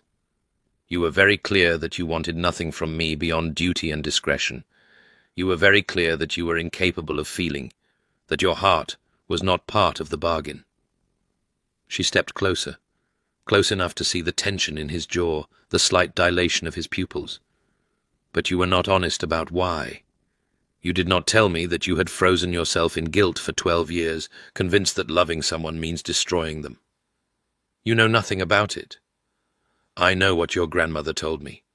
I know that you were engaged to a woman who adored you, and that she died because of a decision you made, and that you have punished yourself ever since. I know that you chose me because you believed I could not be hurt by your coldness, because I expected nothing, and would therefore demand nothing." Her voice cracked slightly on the next words. "I know that you thought you were protecting me, protecting both of us, by ensuring that neither of us would ever feel anything." Sebastian said nothing. His face had gone pale, bloodless, his hands clenched into fists at his sides. "But here is what you do not know," Rosalind continued, her heart hammering against her ribs. "What your grandmother believes, and what I am beginning to suspect, is true. You are not protecting me by keeping me at arm's length. You are protecting yourself, because the alternative, allowing yourself to feel again, to care again, to risk again, terrifies you more than loneliness ever could. You presume too much. Perhaps, but I have nothing left to lose." She lifted her chin, meeting his frozen gaze without flinching. "You have already told me not to expect love, not to expect warmth, not to expect anything beyond material comfort and social position. You have already made clear that you cannot give me what a wife might hope for from a husband. So what harm is there in speaking the truth? What damage can honesty do that has not already been done?" The silence stretched between them, taut as a wire about to snap. Rosalind could hear the storm raging outside, the wind howling around the corners of the house, the rain lashing against the windows. But inside, in this room, there was only stillness. The frozen stillness of a man confronted with truths he had spent over a decade avoiding. When Sebastian finally spoke, his voice was barely a whisper. "Catherine died because I loved her. Catherine died because of an accident, a terrible random accident that had nothing to do with love. I insisted we travel that day. She wanted to wait, wanted to let the storm pass. But I was impatient. I could not bear to postpone our plans, our future, our happiness, and because of my impatience, she is dead. That makes you human, not a murderer." Rosalind's own voice was gentler now, the anger fading into something closer to compassion. "You made a decision that had unforeseeable consequences. That is not the same as killing her." "It feels the same. I know." She reached out, slowly, carefully, giving him every chance to pull away. Her fingers touched his clenched fist, rested there lightly. "I know it does. But you cannot spend the rest of your life as a penance for a moment's impatience. You cannot freeze yourself forever because you are afraid of what might happen if you thaw." He looked down at her hand on his, and something in his expression shifted the ice cracking, just slightly, revealing the raw pain beneath. "I do not know how to be anything else," he said. "I have been cold for so long that I have forgotten what warmth feels like." "Then let me remind you." The words hung in the air between them, an offer and a challenge all at once. Rosalind felt her heart beating in her throat, felt the weight of everything she was risking. If he rejected her now, if he retreated behind his walls and slammed the door forever, but he didn't. Instead, slowly, hesitantly, his clenched fist uncurled. His fingers threaded through hers, cold at first, but warming slowly, and he let out a breath that seemed to come from somewhere deep inside him. "I do not know how to do this," he said again, but this time the words sounded less like a refusal and more like a confession. "Neither do I." Rosalind squeezed his fingers gently. "But perhaps we can learn together." They stood like that for a long moment, hands intertwined, the storm raging outside while something quieter and more tentative stirred to life within. It was not a resolution, not a declaration, not the dramatic reconciliation that novels promised and life rarely delivered. But it was a beginning, and for now, that was enough.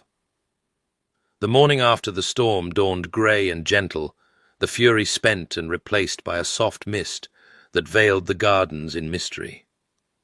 Rosalind woke early, her sleep having been fitful, her mind churning with fragments of the previous night's conversation.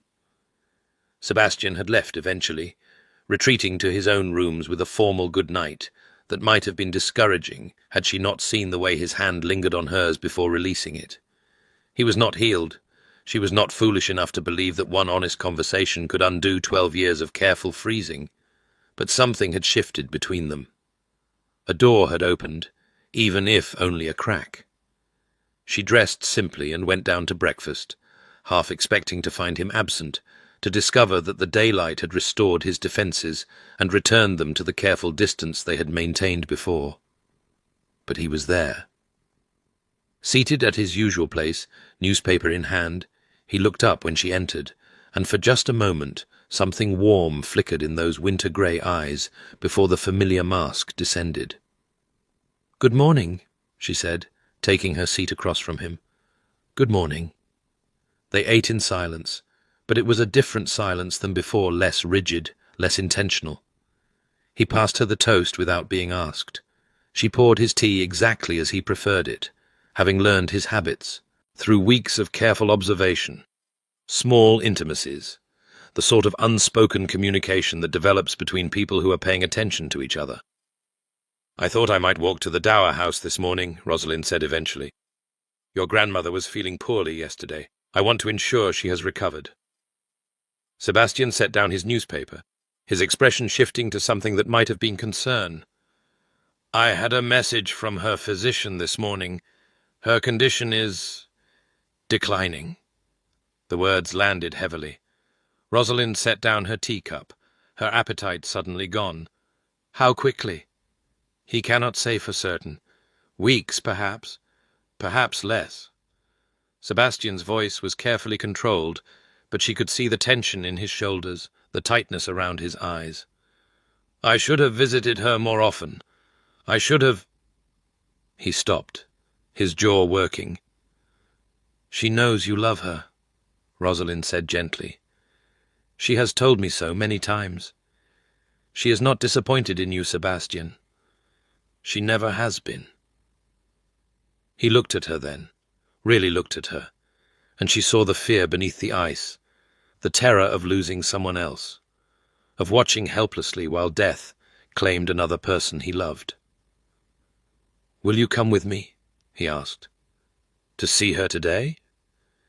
It was the first time he had asked her for anything, the first time he had acknowledged that he might need her presence, her support, her simple companionship. "Of course," she said.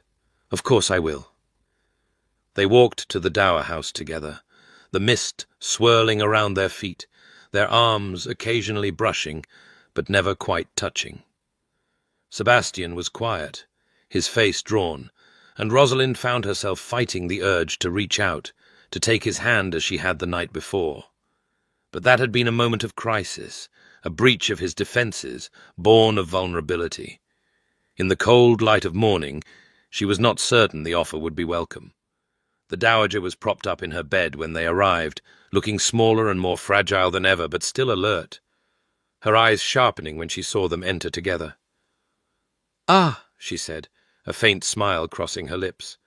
"I see you have finally started talking to each other." "Grandmother," Sebastian began.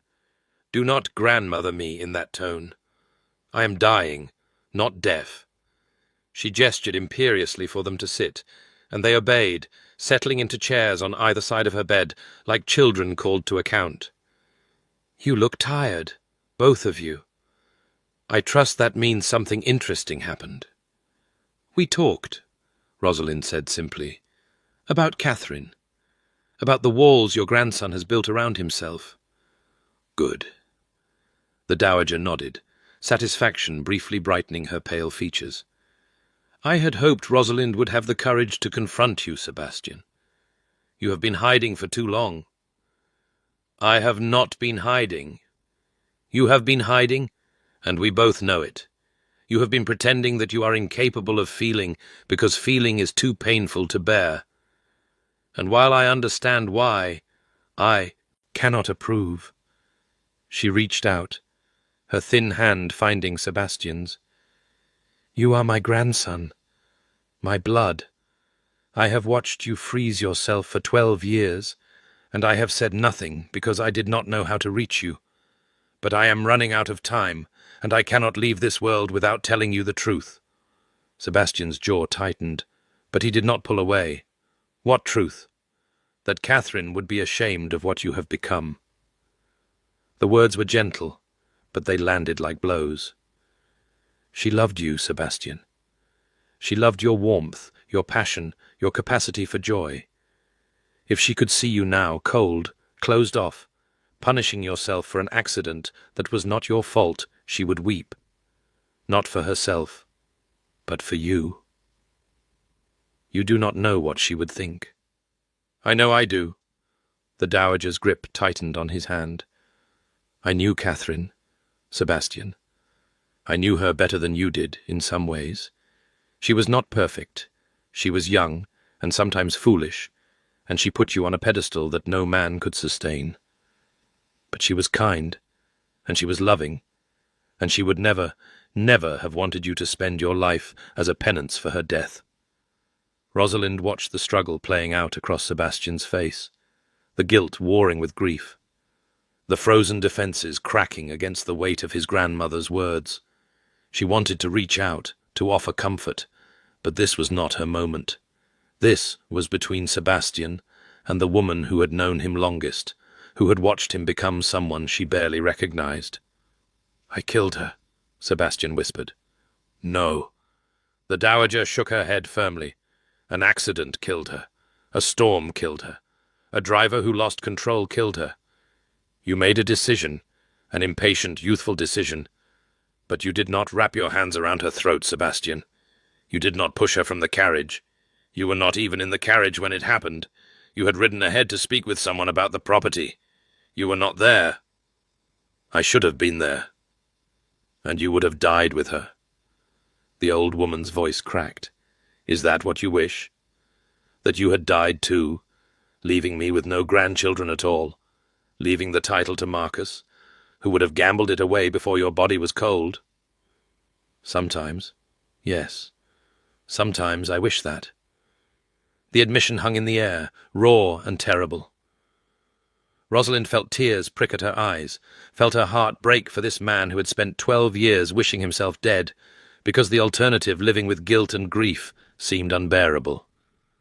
But the dowager only nodded, as if she had known, as if she had always known. "I understand," she said quietly. "I wished the same thing when my husband died, when your mother died. Grief makes us want to follow, to escape, to end the pain by any means necessary. But we are not given that choice, Sebastian. We are given only the choice of how to live with what remains. I do not know how to live without the walls." "Then learn." The dowager released his hand and turned to Rosalind, her gaze fierce and urgent. "Teach him. Show him.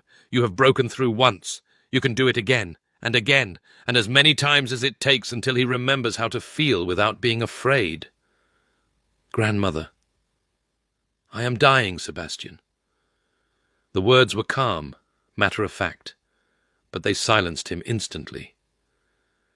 "I have perhaps weeks left, perhaps days. I will not be here to badger you into humanity. So I am asking, no. I am begging the woman you married to do it for me, to refuse to let you retreat, to remind you every single day that you are worthy of love and capable of giving it." Rosalind looked at Sebastian, at the devastation written on his usually expressionless face, and made a decision. "I will," she said. "I promise." The Dowager Duchess of Ashworth died peacefully in her sleep 3 weeks later, on a crisp December morning when frost had painted the gardens silver. Rosalind was with her at the end, holding one thin hand while Sebastian held the other. They had taken turns through the long nights of her decline, sometimes together and sometimes alone, learning to share the weight of impending grief as they had not yet learned to share anything else. It was not romantic. It was too raw for romance, too urgent. But it was real. For the first time since their wedding, they were facing something together. Sebastian did not cry when his grandmother's breath finally stopped. He simply sat, frozen as always, staring at her peaceful face, as if unable to comprehend that she was gone. Rosalind closed the old woman's eyes gently, arranged her hands on the coverlet, and then turned to her husband. "Sebastian?" He did not respond. "Sebastian?" She moved around the bed, crouching beside his chair, so that she was in his line of sight. "She is gone." "I know." His voice was hollow, distant. "I know she is gone. Look at me." He did, slowly, and what Rosalind saw in his eyes made her breath catch. Not the familiar ice, the ice had melted, finally and completely, and what remained was naked grief, naked pain, The raw wound of a man who had just lost the last person in the world who truly knew him. "She loved you," Rosalind said softly. "She loved you more than anything, and her final wish was that you would let yourself be happy again. I do not know how. Then we will figure it out together." She reached up, her fingers brushing his cheek, feeling the faint dampness there, tears he probably did not even realize he was shedding. "I am not going anywhere, Sebastian. I promised her, and I promise you. Whatever happens now, you will not face it alone." He stared at her for a long moment, something shifting behind his eyes. Recognition, perhaps, or gratitude, or something deeper that neither of them had names for yet. And then, slowly, carefully, he reached out and pulled her into his arms. It was not a romantic embrace. It was desperate, almost clumsy, the awkward grip of a man who had forgotten how to seek comfort and was relearning in real time. But Rosalind held on, her arms wrapping around him, her face pressed against his shoulder, and she let him cling to her as the first real sobs shook his body. They stayed like that for a long time, while the fire burned low and the winter sun rose fully over Ashworth Park, while the household stirred into quiet mourning around them. Two people learning to lean on each other, learning to share grief instead of bearing it alone. It was not happiness. Not yet. But it was something. The funeral brought Marcus to Ashworth Park. Lord Marcus Cole swept into the house like a summer storm, bright, loud, impossible to ignore. He was everything Sebastian was not. Golden-haired where his brother was dark, quick to smile where Sebastian rarely moved his face at all, brimming with charm and careless warmth that seemed almost aggressive in the wake of the dowager's death. Rosalind disliked him immediately, or rather, she distrusted him, distrusted the easy manner that felt like performance, the concerned inquiries about Sebastian, that seemed more curious than caring, the way his eyes lingered on her a moment too long when they were introduced. "So, you are the miracle worker," he said, pressing a kiss to her hand that lasted several seconds longer than propriety allowed. "The woman who finally convinced my brother to take a bride. I confess, I had given up hope that he would ever find anyone willing to endure his company." "Your brother's company is perfectly pleasant," Rosalind replied coolly, extracting her hand, "when one makes the effort to know him properly." Marcus's eyebrows rose, amusement flickering across his handsome face. "A champion already. How refreshing. Most people find Sebastian rather difficult to champion." "Most people do not look closely enough." She walked away before he could respond, but she felt his gaze following her across the room, speculative, assessing, and when she glanced back, she caught something in his expression that made her uneasy. Not attraction, but calculation.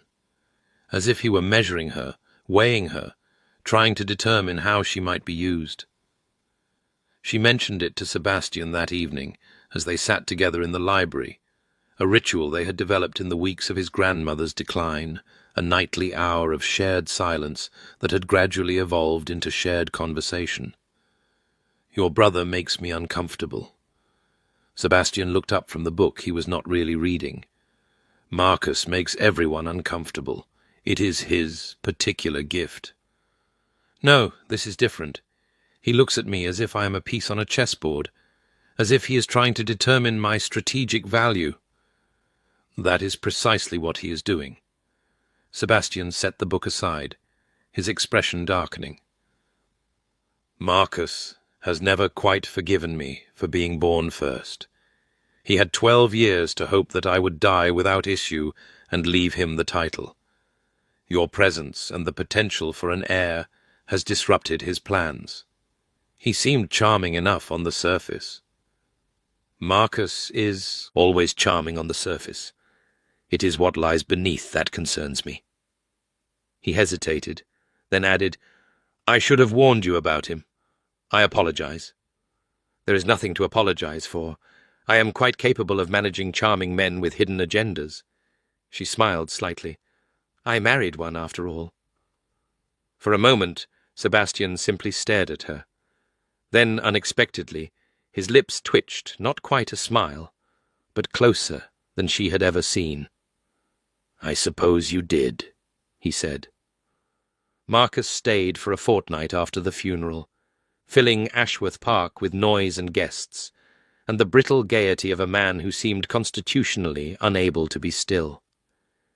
He threw himself into the role of bereaved grandson with theatrical enthusiasm, speaking warmly of the dowager to visitors and organizing elaborate dinners in her memory that seemed more about displaying his own generosity than honoring the dead.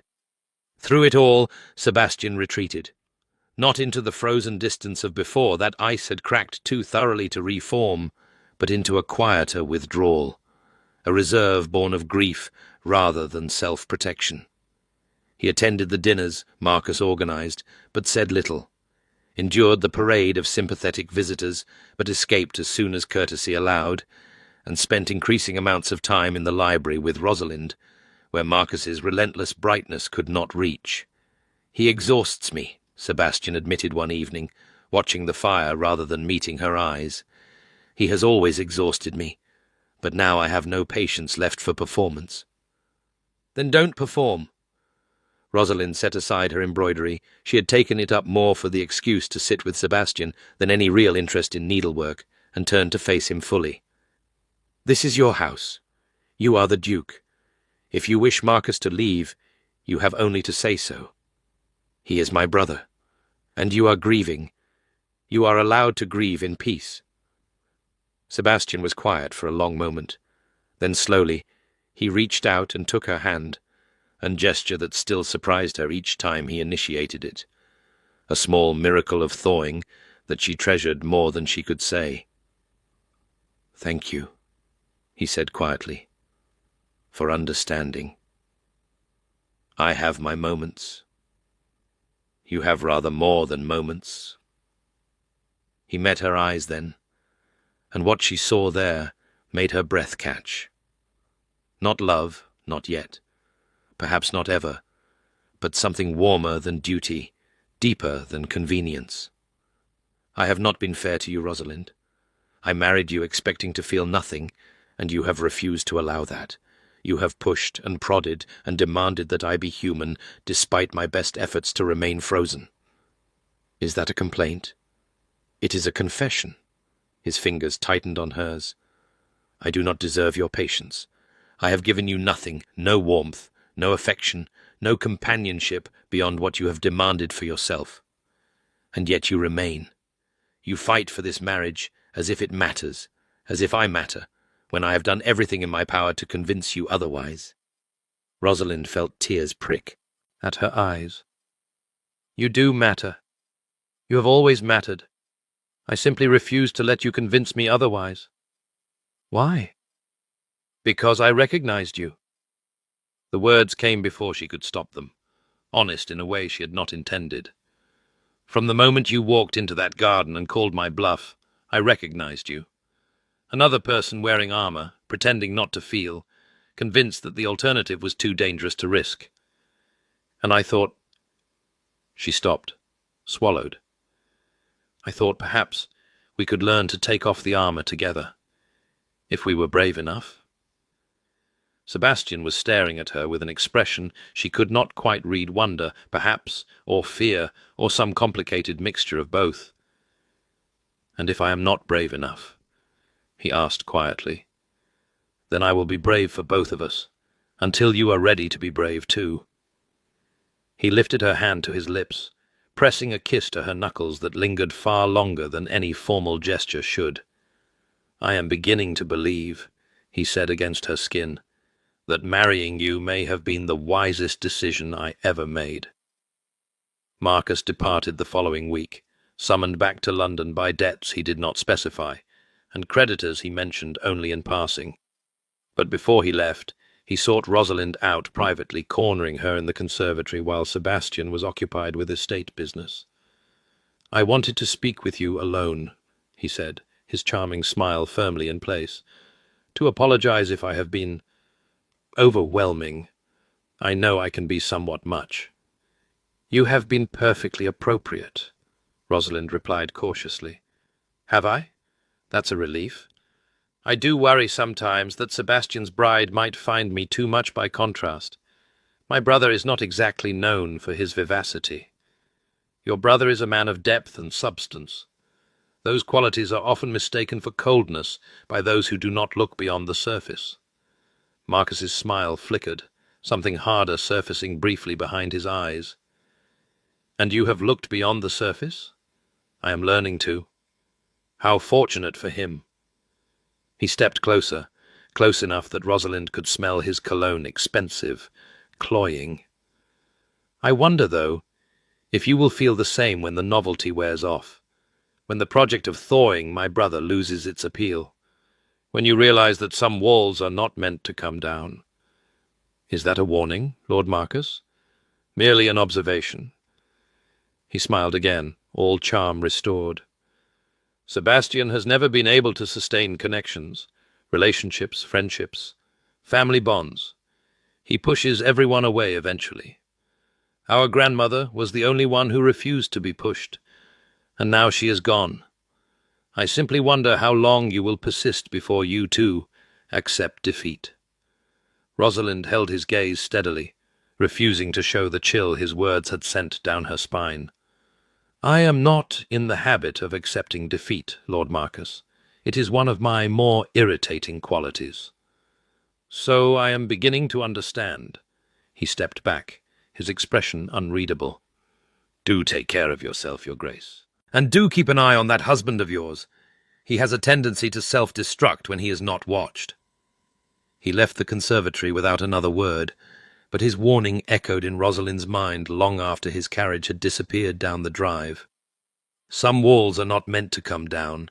He pushes everyone away eventually. Was Marcus right?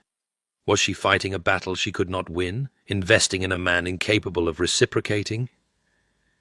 But then she thought of Sebastian's hand in hers, of his kiss on her knuckles, of the grief he had allowed her to witness, of the walls that had cracked under her persistent pressure, revealing glimpses of the warm man who still existed beneath the ice.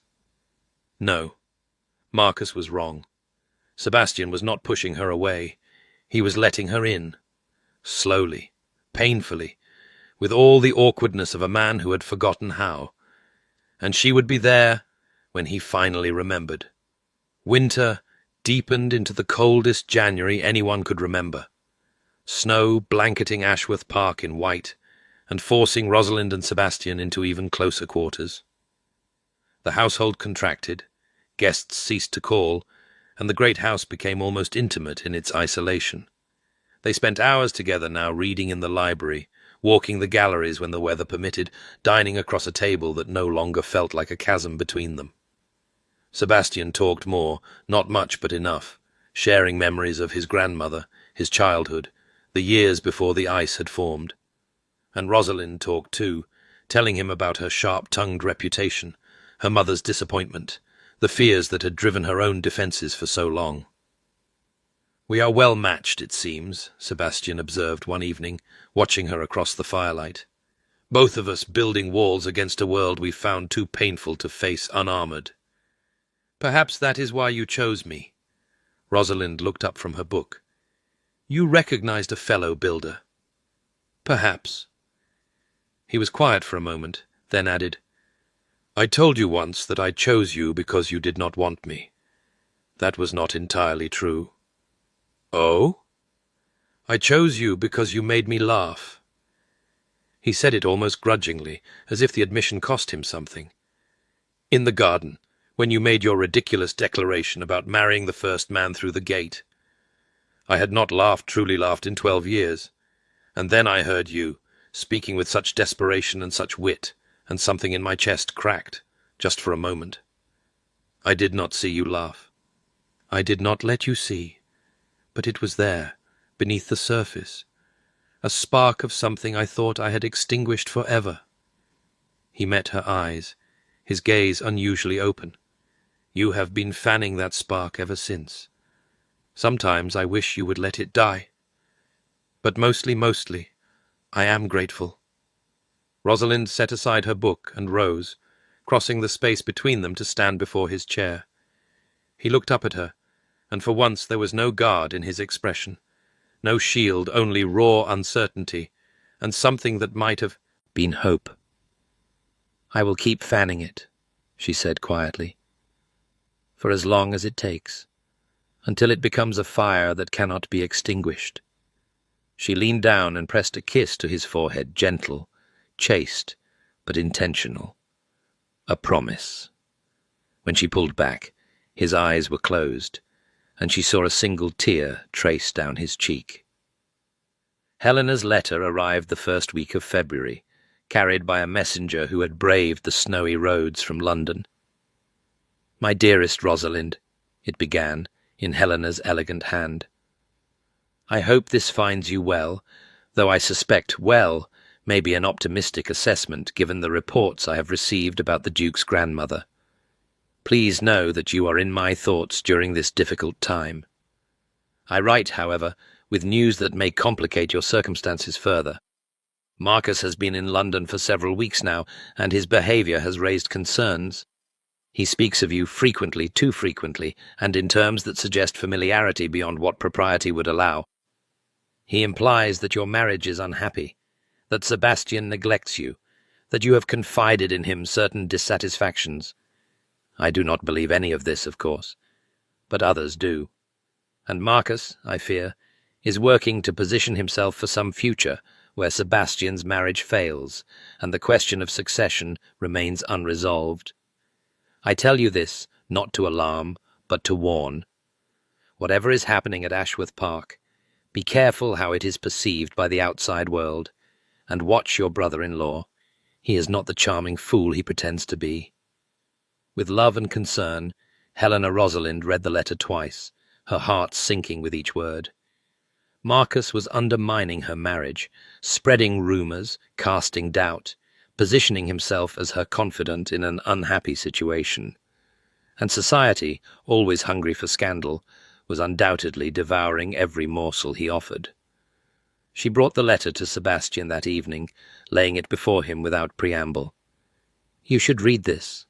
He did, his expression darkening as he absorbed Helena's words. When he finished, he set the letter down with careful precision, his jaw tight with barely controlled anger. "I will deal with Marcus." "How?" "I do not yet know. But he will not be permitted to continue spreading lies about my wife." My wife. The words sent an unexpected warmth through her, even amid the anxiety of the moment. He had never called her that before, not with that particular emphasis, that edge of possessiveness. "Helena says we should be careful how we are perceived," she said. "Perhaps when the weather clears, we should return to London. Show society that our marriage is not what Marcus claims." Sebastian looked at her, something complicated moving behind his eyes. "And is it what Marcus claims?" The question caught her off guard. "What do you mean?" "You have been patient with me, Rosalind, more patient than I deserve. But patience is not happiness, and I have given you—" He stopped, struggling for words. "I have given you very little to be happy about." "That is not true. Is it not? We have been married nearly 4 months. We share meals, conversations, the occasional library evening, but we do not share—" He broke off again, his cheeks flushing slightly. "We do not share what married people are supposed to share."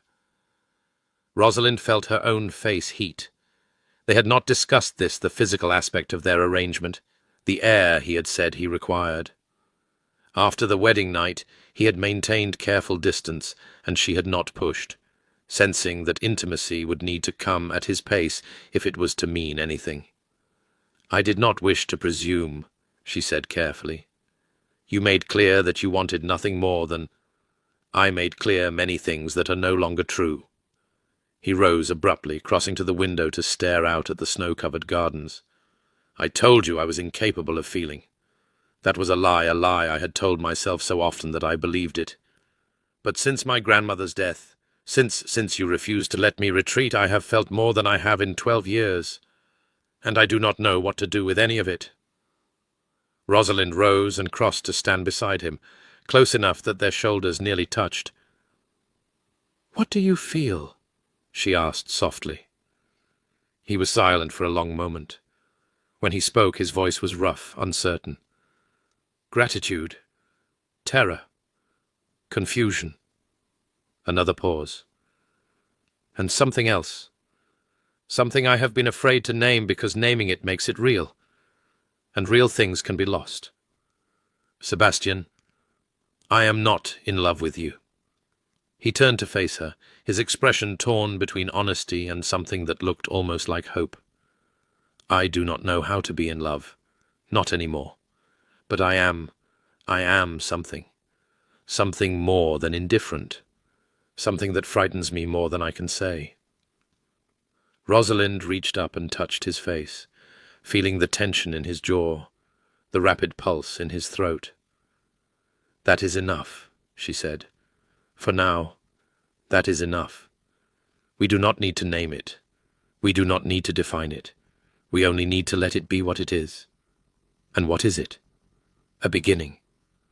She smiled, feeling tears gather in her eyes. A real beginning, this time. Not an arrangement, or a convenience, or a bargain. Something more. He covered her hand with his, pressing her palm more firmly against his cheek. I want... He stopped, swallowed. I want to try.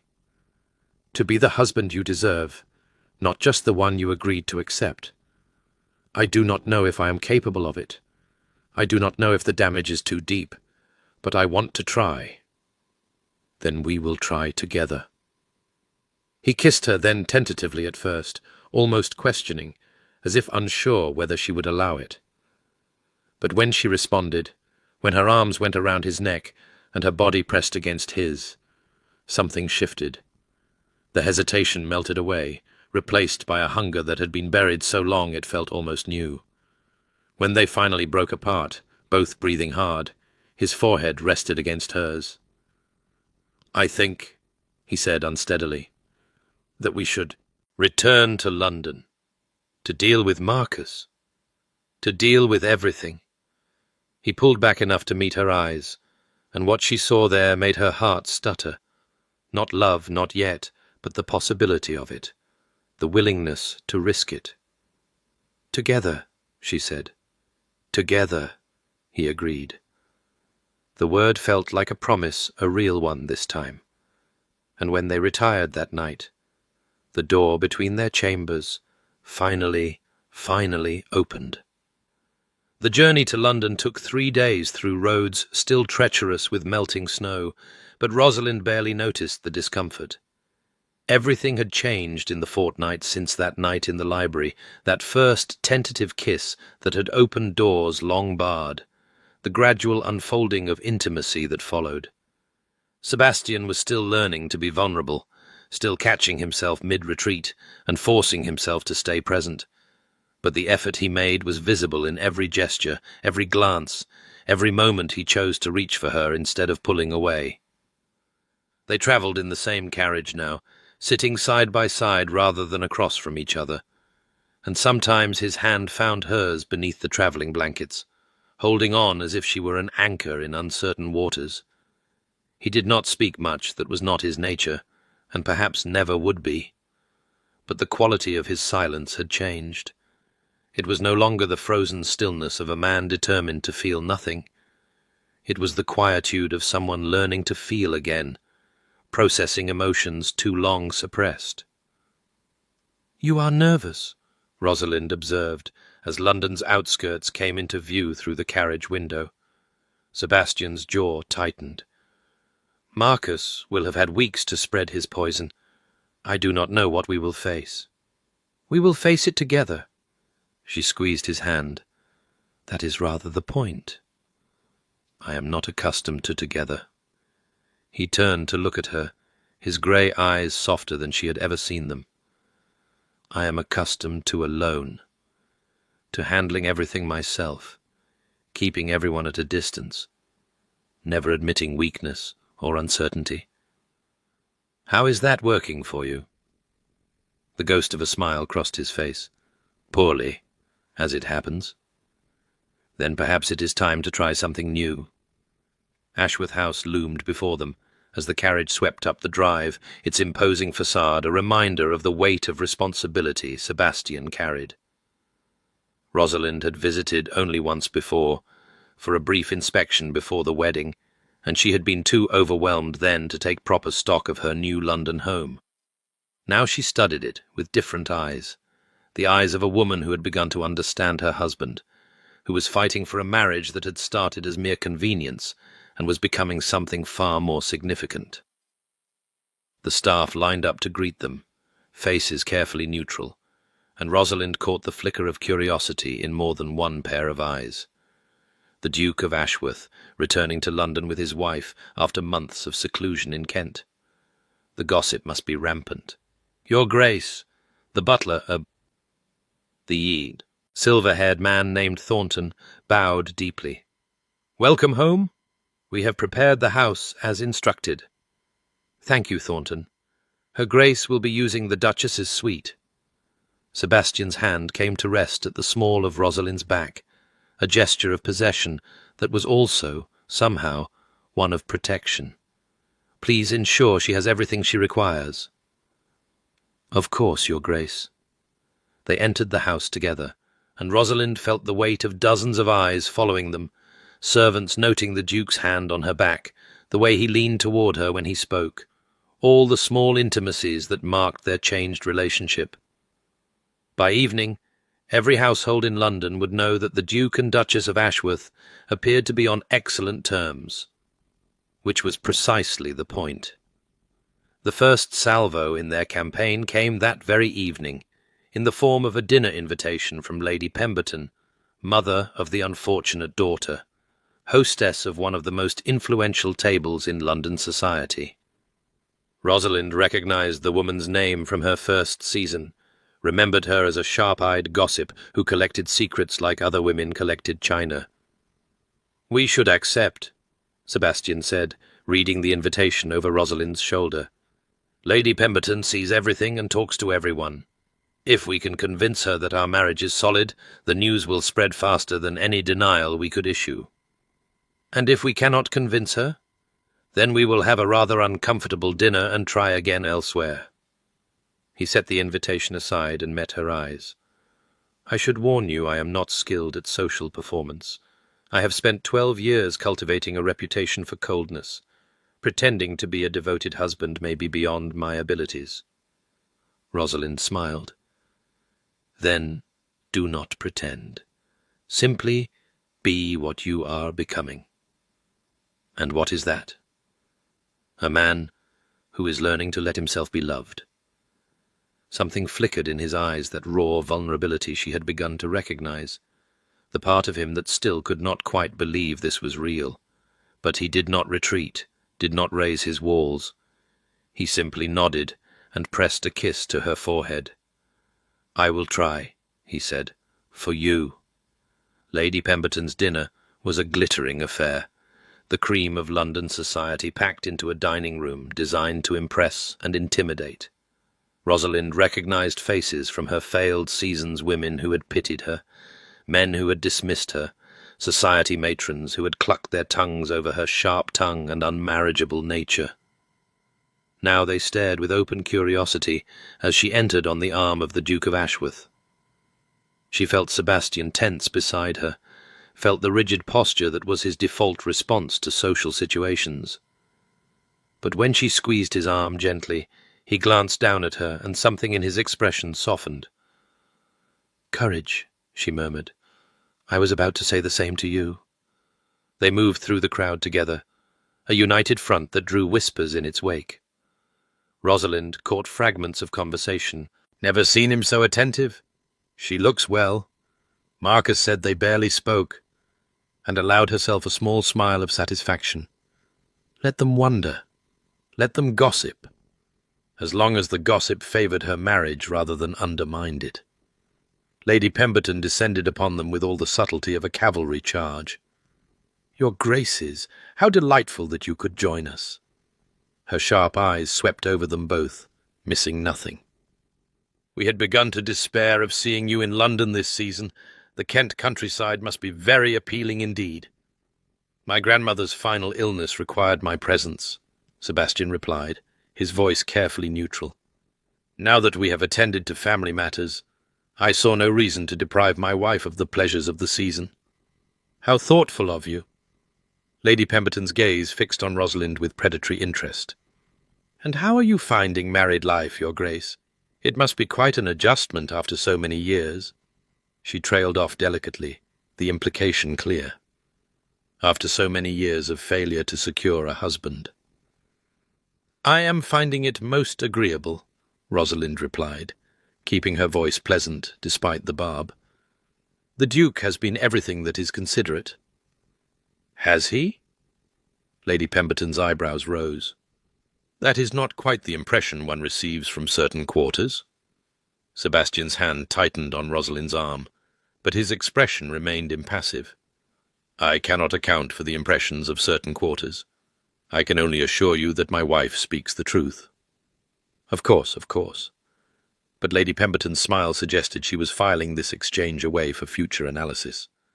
Well, I must circulate. Do enjoy the evening. She swept away, leaving Rosalind and Sebastian in a pocket of relative privacy. That woman is dangerous, Sebastian murmured.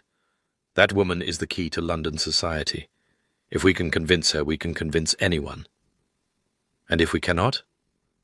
Rosalind looked up at him, at the face she had grown to know so well over these past months, the sharp features, the winter-grey eyes, the rare smile that transformed his entire countenance when it appeared. Then we will weather the storm together, she said, as we have weathered everything else. Dinner itself was an exercise in careful diplomacy. Rosalind found herself seated between Lord Hartley, a bore of the first water, and Sir Edmund Crawley, whose interest in agricultural reform might have been fascinating had he not been so determined to explain it in excruciating detail. Sebastian was at the far end of the table, separated from her by a sea of guests, but she caught his eye occasionally across the candelabras, and saw the same grimly determined expression she suspected she was wearing. This was the battlefield, and they would win it together. The real challenge came after dinner, when the ladies withdrew, and Rosalind found herself surrounded by curious matrons and sharp-tongued debutantes. Lady Pemberton took the seat beside her with the air of a general, deploying for combat. Now then, Your Grace, let us speak frankly. She leaned closer, her voice dropping to a confidential murmur. Lord Marcus has been most vocal about the state of your marriage. He implies that the Duke neglects you terribly, that you have confided your unhappiness to him during his visit to Kent. Lord Marcus has always had an active imagination, Rosalind replied coolly. I assure you, any confidences I made to him were strictly appropriate. If he has interpreted them otherwise, that is his error, not my intention. And the Duke? Is he truly as attentive as he appeared this evening, or was that performance for our benefit? Rosalind considered her response carefully. Lady Pemberton dealt in truth, or at least in what she believed to be truth. An obvious lie would be detected and reported throughout London by morning. My husband is not a demonstrative man, she said finally. He does not shower me with public affection, or declare his feelings in flowery speeches. But he is present, Lady Pemberton. He is learning to be present, after many years of— She paused, choosing her words. After many years of keeping his heart protected, and I would rather have his genuine effort than any amount of practiced charm. Lady Pemberton studied her for a long moment, her sharp eyes searching for deception. Whatever she found seemed to satisfy her, because her expression shifted from skepticism to something approaching approval. Well, she said at last, you are more interesting than I remembered, Your Grace, and considerably more honest. I begin to think that Marcus Cole has overplayed his hand. That is generally the way of it with Marcus, Rosalind agreed. He is charming, but unsubtle. Lady Pemberton laughed a genuine laugh, surprised out of her. You have a sharp tongue, Your Grace. I have been told so, yes. Frequently, and with disapproval. "I expect you have, but I find I rather like it." Lady Pemberton rose, signalling the end of their tête-à-tête. "I shall be watching your marriage with interest, Your Grace. I suspect it may prove more entertaining than most." When the gentleman rejoined them and Sebastian made his way to her side, his hand finding hers with an ease that no longer seemed quite so unnatural, Rosalind allowed herself a small smile of triumph. One battle won, many more to come. Marcus arrived at Ashworth House 3 days later, unannounced and uninvited. Rosalind was in the morning room, reviewing the household accounts with Mrs. Collins, the London housekeeper, when Thornton appeared with a carefully neutral expression. "Lord Marcus Cole, Your Grace. He wishes to see the Duke, but his Grace is not at home. Lord Marcus asks if you might receive him." Rosalind set down her pen, her heart rate increasing despite her best efforts at composure. She had known this confrontation was coming, had been preparing for it, in fact, but the reality of facing Marcus alone still sent a chill down her spine. "Show him in," she said. "And Thornton, please ensure that refreshments are brought and that the door remains open." "Of course, Your Grace." Marcus entered with his customary charm, all smiles and easy confidence. But Rosalind caught the calculation behind his eyes. He had come for a purpose, and it was not mere social courtesy. "Sister." He kissed her hand with elaborate courtesy. "How delightful to find you at home. I had hoped to catch Sebastian, but perhaps you and I can have a cosy chat instead." "Perhaps we can." Rosalind gestured to a chair, not returning his smile. "Although I should warn you that I am aware of the nature of your chats in London, the ones where you imply my marriage is unhappy and my husband neglects me." Marcus's expression flickered surprise, quickly masked. "Ah, you have heard about that?" "I have heard about it, yes, as has Sebastian, and as has most of London by now. I was merely expressing concern for your welfare. You were attempting to undermine my marriage for your own purposes." Rosalind kept her voice level, refusing to show anger. "You have been positioning yourself as my confidant, spreading rumors of discord, preparing the ground for some future where Sebastian and I fail, and the succession remains in doubt. You give me too much credit for strategy. I give you exactly the credit you deserve." She leaned forward slightly. "I know what you want, Marcus. You want the title, the estates, the fortune that should have been yours if only Sebastian had died in that carriage accident along with Catherine. You have spent 12 years watching him waste his life in frozen misery, waiting for him to die without an heir, and now I have disrupted your plans." Marcus's charm fell away like a discarded mask, revealing the harder man beneath. "You understand nothing about what I want? Then enlighten me. I want what should have been mine." His voice was low, intense. "I was the better son, the warmer one, the one who actually cared about people. Sebastian locked himself away in his frozen fortress while I tried to hold the family together, tried to be there for our grandmother, tried to salvage something from the wreckage he made of himself. And what is my reward? To watch him inherit everything while I scrape by on an allowance that would not cover his monthly wine bill." "Your gambling debts would consume any fortune," Rosalind said quietly. "Sebastian has told me about the settlements he has made on your behalf, the creditors he has paid, the scandals he has covered up." "He told you that?" Something ugly flickered in Marcus's eyes. "He told me many things, including his concerns that you would destroy the Ashworth legacy within a year of inheriting. And yet he refuses to increase my allowance, refuses to give me any real responsibility, any real position, because you have proven yourself unworthy of it." Rosalind stood, signaling that the interview was nearly over. "I'm sorry for your disappointments, Marcus. Truly I am. But I will not allow you to destroy my marriage in pursuit of your own ambitions. You think your marriage can survive what is coming?" Marcus rose as well, his expression dark. "Sebastian cannot love you. He is incapable of it. He will retreat into his ice eventually, and you will be left alone in that great cold house, wondering why you ever thought you could save him." "Perhaps." Rosalind met his gaze without flinching. "Or perhaps I will prove you wrong. Either way, you will not be there to witness it. Sebastian is preparing to cut your allowance significantly in response to your behavior, and I rather think he may ask you to avoid Ashworth properties for the foreseeable future. He cannot. He can. He is the Duke Marcus, and I am the Duchess. Between us, we have rather more power than you seem to realize." For a long moment, Marcus simply stared at her. Then, slowly, his charming mask slid back into place, but it was thinner now, the calculation beneath more visible. "You are not what I expected," he said. "When Sebastian announced his engagement, I thought a desperate spinster, grateful for any match, someone I could manipulate, could use to my advantage." He shook his head. "I underestimated you." "Most people do. It is one of my few advantages. It is more than one." He moved toward the door, pausing on the threshold.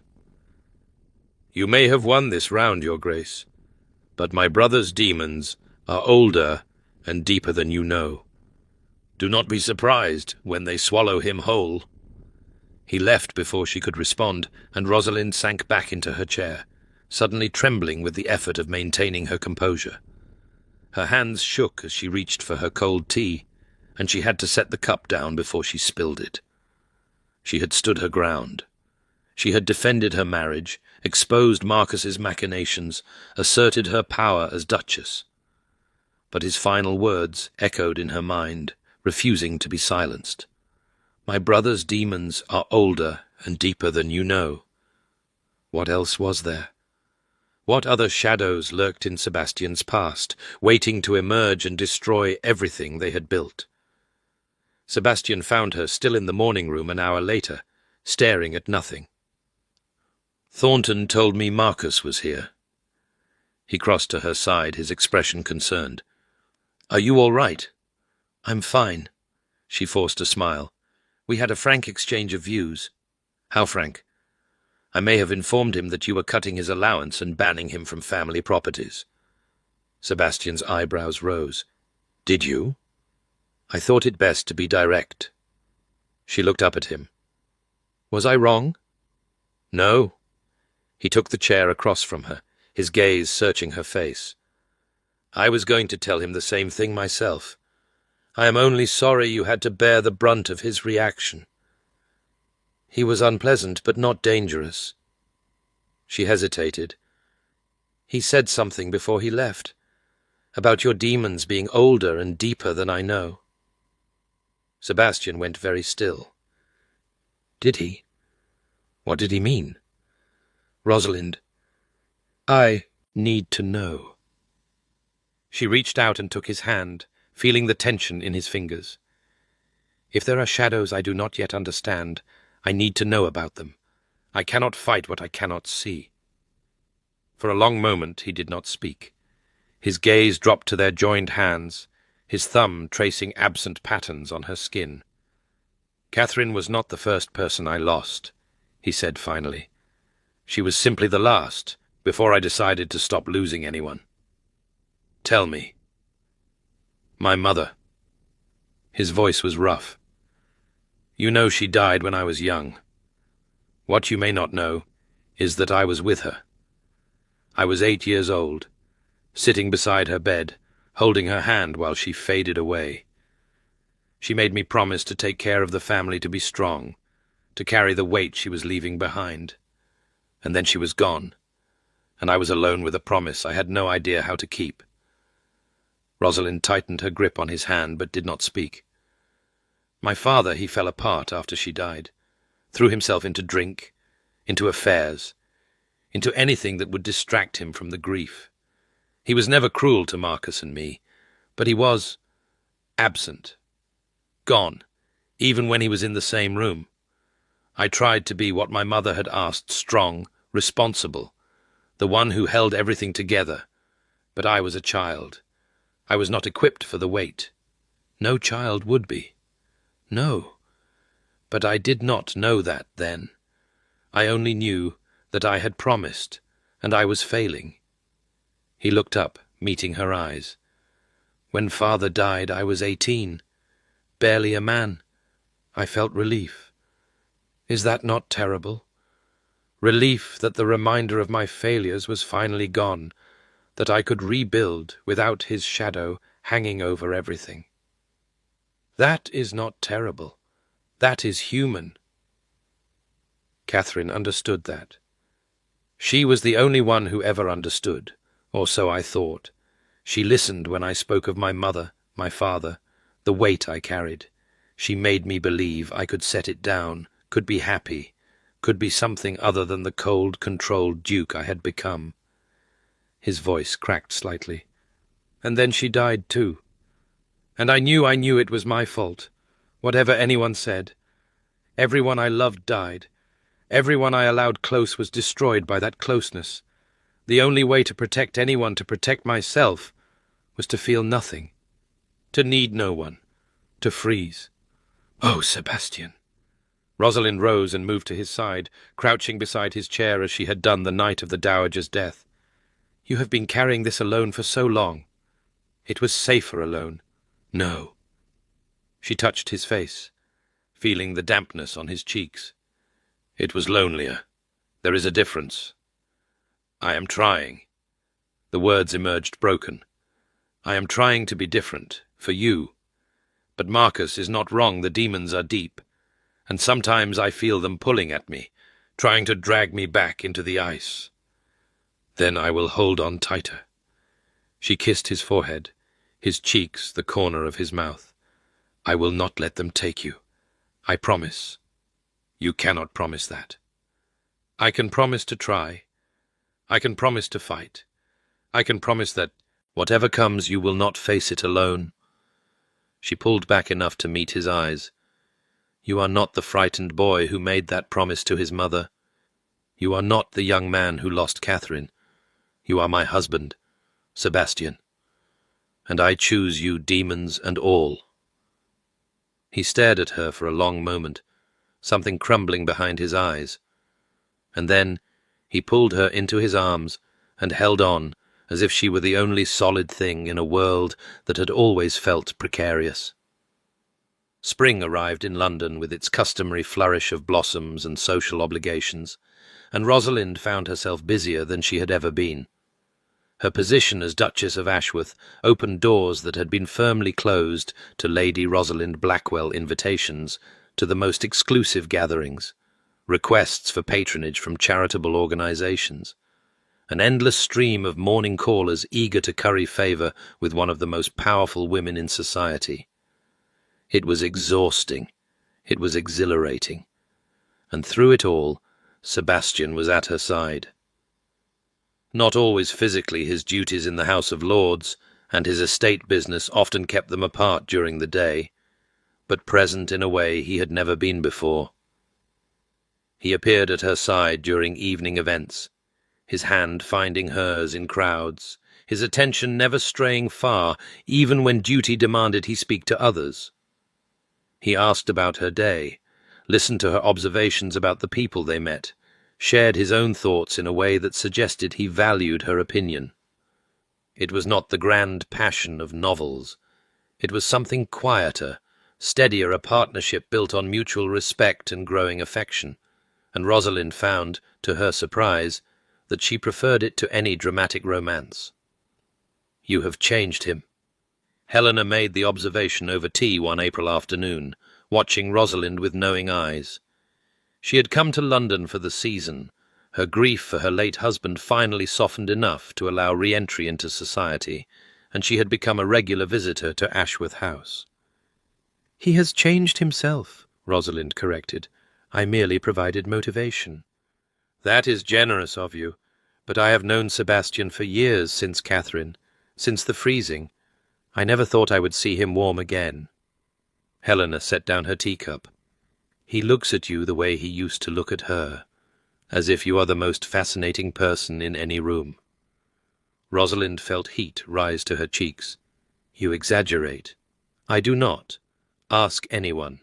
The Ice Duke has thawed, and all of London is gossiping about why. Helena smiled. They are crediting your sharp tongue, you know. The theory is that only someone willing to challenge him could have broken through his defenses. They may not be wrong. No, I suspect they are not. Helena hesitated. Have you told him? Told him what? That you love him. The question landed like a stone in still water. Rosalind opened her mouth to deflect, to joke, to do any of the things she usually did when conversations ventured too close to genuine emotion, but Helena was watching her with those knowing eyes, and somehow the deflections died unspoken. No, she admitted quietly. I have not told him. Why not? Because I am afraid. The confession came harder than she expected.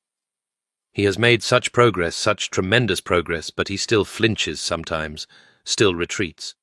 And I'm afraid that if I tell him, if I put that weight on him, he will feel obligated to reciprocate before he is ready. Or he will feel free to say it back. Or that. But Rosalind shook her head. It has only been a few months, Helena. Months since he even admitted he could feel anything. I do not want to rush him. You are protecting him. I am protecting us. Both of us. Helena was quiet for a moment. Then she reached out and took Rosalind's hand. I understand caution, she said.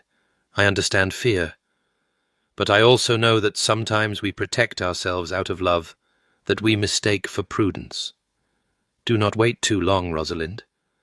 Life has a way of stealing opportunities while we are busy being careful. The words stayed with her long after Helena had gone. Do not wait too long. But how long was too long? And how would she know when Sebastian was ready to hear the truth she had been carrying for weeks now, the truth that had crept up on her gradually, through shared silences and tentative touches, and the slow revelation of the man beneath the ice? She loved him. She loved him, and she did not know how to tell him without risking everything they had built. The crisis came, as crises do, without warning. They were at the Worthington Ball, one of the largest events of the season, when Marcus appeared. Rosalind had assumed he would avoid them, given the terms on which they had parted, but she had underestimated his desperation. He was drunk. That much was clear from his unsteady gait as he approached them on the dance floor, from the reckless gleam in his eyes, from the way his usual charm had curdled into something ugly and dangerous. Brother. He stopped directly in front of Sebastian, blocking their path. And the lovely Duchess. How delightful. Marcus. Sebastian's voice was flat, controlled. You should not be here. Why not? Because you have banished me from polite society along with family property? Marcus's laugh was too loud, drawing attention from nearby couples. Did you think I would slink away quietly, accept my diminished circumstances without protest? I thought you might have the sense to avoid creating a scene. A scene? Is that what concerns you? Marcus stepped closer, his voice dropping to a vicious whisper that nevertheless carried to curious ears. You should be more concerned about what I know, what I could tell everyone here about the great Duke of Ashworth and his convenient marriage. Rosalind felt Sebastian's arm tense beneath her hand. Marcus, this is not the place. This is the perfect place. Marcus turned to address the growing crowd around them. Ladies and gentlemen, allow me to share something interesting about my brother's marriage. Did you know that he proposed to his wife because she made a joke? I'll marry the first man who enters, she said, and he walked in. He was not laughing.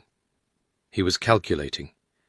He saw an opportunity for a compliant wife who expected nothing, and he seized it. Whispers rippled through the crowd. Rosalind felt her face flame. That is enough. Sebastian's voice cut through the murmurs like a blade. Whatever grievances you have with me, this is not the way. What is the way, Sebastian? Should I have continued to accept my position as your impoverished heir, waiting patiently while you got an heir on your convenient wife? Marcus's voice rose again. Should I have smiled and nodded while you froze everyone out, content to be forgotten until you needed something from me. You have brought your circumstances on yourself. Your gambling, your debts. And who drove me to those, brother? Who made it clear from childhood that I was the spare, the afterthought, the one who would never matter unless you died? Marcus was shouting now. You were always Mother's favourite, always the one everyone watched. And after she died, you got Father's attention too, even if it was only his disapproval. What did I get? Nothing. I got nothing. While you froze yourself in guilt over a woman you probably never loved in the first place.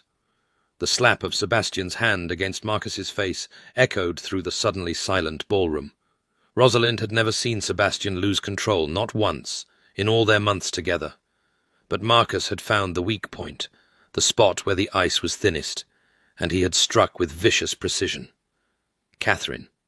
He had invoked Catherine. "How dare you!" Sebastian's voice was barely recognizable, shaking with a rage that had been frozen for over a decade. "How dare you speak of her?" "Why not? You never did. You locked her away like everything else you felt, and you expected the rest of us to pretend she never existed." Marcus touched his reddened cheek, something bitter and satisfied in his expression. "At least I made you feel something, brother. After all these years." Sebastian stepped forward, and Rosalind grabbed his arm. "Stop!" She put herself between them, facing her husband with every ounce of authority she possessed. "Not here. Not like this. He has no right. I know he has no right. But if you continue this, you will give him exactly what he wants, proof that the Ice Duke can be provoked. That his control is a facade. That his demons are still in charge." She held his gaze, willing him to hear her. "You are better than this. You are stronger than this. Please, Sebastian, walk away." For a terrible moment, she thought he would ignore her. The rage in his eyes was so raw, so unfamiliar, that she hardly recognized him. But then something shifted.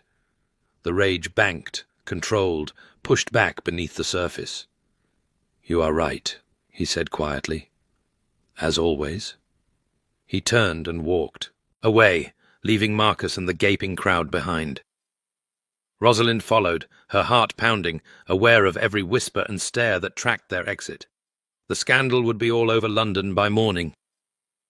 Whatever progress they had made in rehabilitating their image, Marcus had undone in 5 minutes of drunken spite. But that was a problem for tomorrow.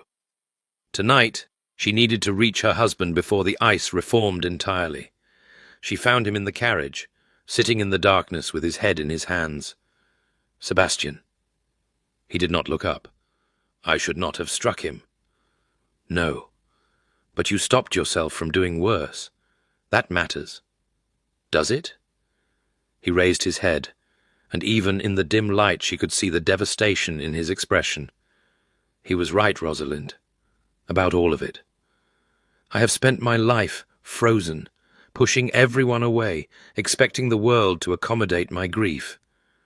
I married you for convenience. I treated you as a solution rather than a person. Stop. She sat beside him and took his hands in hers. "Listen to me. Whatever Marcus said, whatever truths he wrapped in cruelty, they do not define our marriage. The way we started does not dictate the way we continue. I have given you so little. You have given me everything." The words came easily now, the fear falling away in the face of his pain. "You have given me honesty, Sebastian. Genuine honesty, not the polished pretense society trades in. You have given me partnership, a true partnership, where my voice matters and my presence is valued. You have given me hope that I might actually be loved for who I am, sharp tongue and difficult nature and all. Rosalind, I love you." She said it simply, directly, with none of the careful hedging she had planned. "I love you, Sebastian, not despite your coldness or your grief or your demons, but because of who you are beneath all of it. The man who checks on the tenant farmers and funds schools in secret and holds my hand when he thinks no one is watching. That is who I love. And nothing Marcus says can change that." He stared at her in the darkness, his expression unreadable. "You love me," he repeated, as if testing the words for truth. "I love you. I have loved you for weeks, probably longer. I was afraid to say it, afraid of pressuring you, afraid of rushing what was growing between us. But Marcus made me realize that I cannot protect us by staying silent. I can only protect us by speaking the truth." "The truth?" His voice was rough. "And what is the truth about me?" "The truth is that you are learning to feel again, that you have made more progress in 6 months than most people make in a lifetime, that every day you choose to be present instead of frozen is a victory, even when it does not feel like one." She squeezed his hands. "The truth is that I am proud of you, Sebastian. Proud to be your wife. And nothing Marcus or anyone else says can take that away." He was quiet for a long moment. The carriage rocked gently as it made its way through London's dark streets. And then, slowly, he lifted her hands to his lips and kissed them. "I am not—" He stopped, swallowed. "I am not certain I know how to love. It has been so long since I allowed myself to feel anything resembling, but when I look at you—" He broke off again, struggling for words that did not come easily. "When I look at you, I feel something that frightens me and steadies me in equal measure, something that makes me want to be better than I am." "That is love," Rosalind said gently. "Or at least it is how love begins." "Is it enough? For you?" "It is everything." She leaned forward and kissed him, softly, a promise rather than a demand. "It is everything I need." The scandal, as expected, was tremendous. For 3 days, London talked of nothing else the Duke of Ashworth striking his brother at the Worthington ball, the confrontation witnessed by half of society, the accusations Marcus had hurled about convenient marriages and frozen hearts. Lady Pemberton's drawing-room was reportedly the site of endless speculation about what it all meant for the Ashworth succession. Sebastian and Rosalind weathered it together. They did not hide. They attended events, made calls, presented a united front that contradicted every word Marcus had spoken. Sebastian was more publicly affectionate than he had ever been, taking her hand, leaning close to speak to her, looking at her in ways that left no doubt about his feelings, even if he had not yet spoken the words. And slowly the tide turned. Lady Pemberton, proving herself as formidable an ally as she had been a potential enemy, began circulating a counter-narrative. Lord Marcus Cole, she declared, was a bitter wastrel who had been cut off by his family for excellent reasons. His attack on his brother and sister-in-law was nothing but spite, the flailing of a man who saw his hopes of inheritance slipping away. By the end of the week, Marcus had become a pariah, and the Duke and Duchess of Ashworth had become objects of admiration, a love match that had triumphed over family opposition, a frozen man thawed by the right woman, a romance worthy of the novels that circulated through drawing-rooms across London. It was not quite the truth, but it was close enough. Marcus departed London shortly thereafter, bound for the continent and an uncertain future. Sebastian received a brief letter informing him of his brother's plans. He read it once, set it aside, and never mentioned it again. "Are you all right?" Rosalind asked that evening. "About Marcus?" "I do not know." Sebastian stared into the fire, his expression thoughtful rather than frozen. "He is my brother. I should feel something grief, perhaps, or anger, or regret. But mostly I feel relief." "That does not make you a bad person, does it not? He is alone in the world now, cast out from family and society alike. And I am here, with everything, the title, the fortune, you. You did not cast him out. He cast himself out. Through choices he made long before you cut his allowance." Rosalind settled beside him on the sofa. "And he may yet redeem himself. People do sometimes find their way back from the edge. Do you believe that?" I believe in second chances. I have to. She smiled slightly. I married a man who was giving himself one, after all. He looked at her, really looked at her, and something in his expression shifted. I love you. The words fell into the silence between them, simple and direct, without fanfare or flourish. Rosalind felt her breath catch. What? I love you. He said it again, more steadily this time. I have been trying to find the right words, the right moment, and there is never a right moment, so I am simply saying it. I love you, Rosalind. I love your sharp tongue and your stubborn spirit and the way you refuse to let me freeze you out. I love that you fight for things worth fighting for, and that you decided our marriage was worth fighting for, even when I gave you every reason to walk away. Tears pricked at her eyes. Sebastian, I know I have been slow. I know I am still learning, still healing, still fighting demons that have lived in me for over a decade. But I wanted you to know, I wanted you to hear the words that you are not alone in this. Whatever we are building, whatever we are becoming, I am in it, completely, for the rest of my life. She kissed him then, deeply, thoroughly, with all the emotion she had been holding back for months. And when they finally broke apart, both breathless, she saw something in his eyes that she had never seen before. Joy. Simple, uncomplicated joy. I love you too, she whispered, in case there was any doubt. There was not. He pulled her close, tucking her against his side. But it is nice to hear all the same. 8 years later, on a warm June afternoon, Rosalind stood at the window of Ashworth Park and watched her husband teaching their eldest son to ride. James was 7, dark-haired like his father, and quick-witted like his mother, with a stubborn streak that promised interesting times ahead. His twin sister Elizabeth was with her grandmother Rosalind's mother, who had softened considerably since becoming a grandmother, learning embroidery she would almost certainly abandon within the hour. And their youngest, 4-year-old Catherine, named for the woman Sebastian had loved and lost, was napping in the nursery under the watchful eye of her nurse. 3 children in 8 years. A family that had grown organically, unexpectedly, from a marriage that had started as a joke and a business arrangement. Sometimes Rosalind still marveled at how far they had come.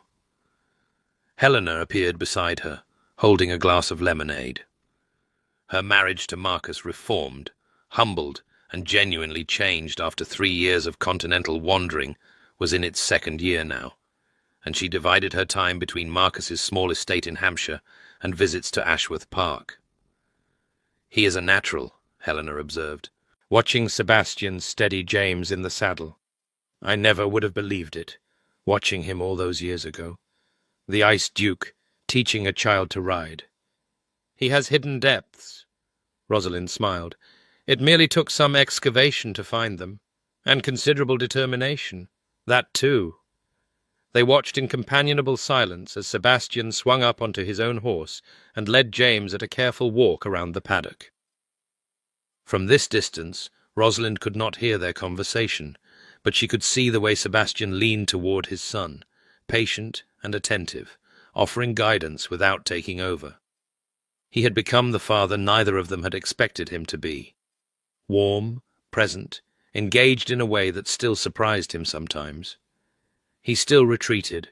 Occasionally, the demons had not vanished entirely, but he always came back.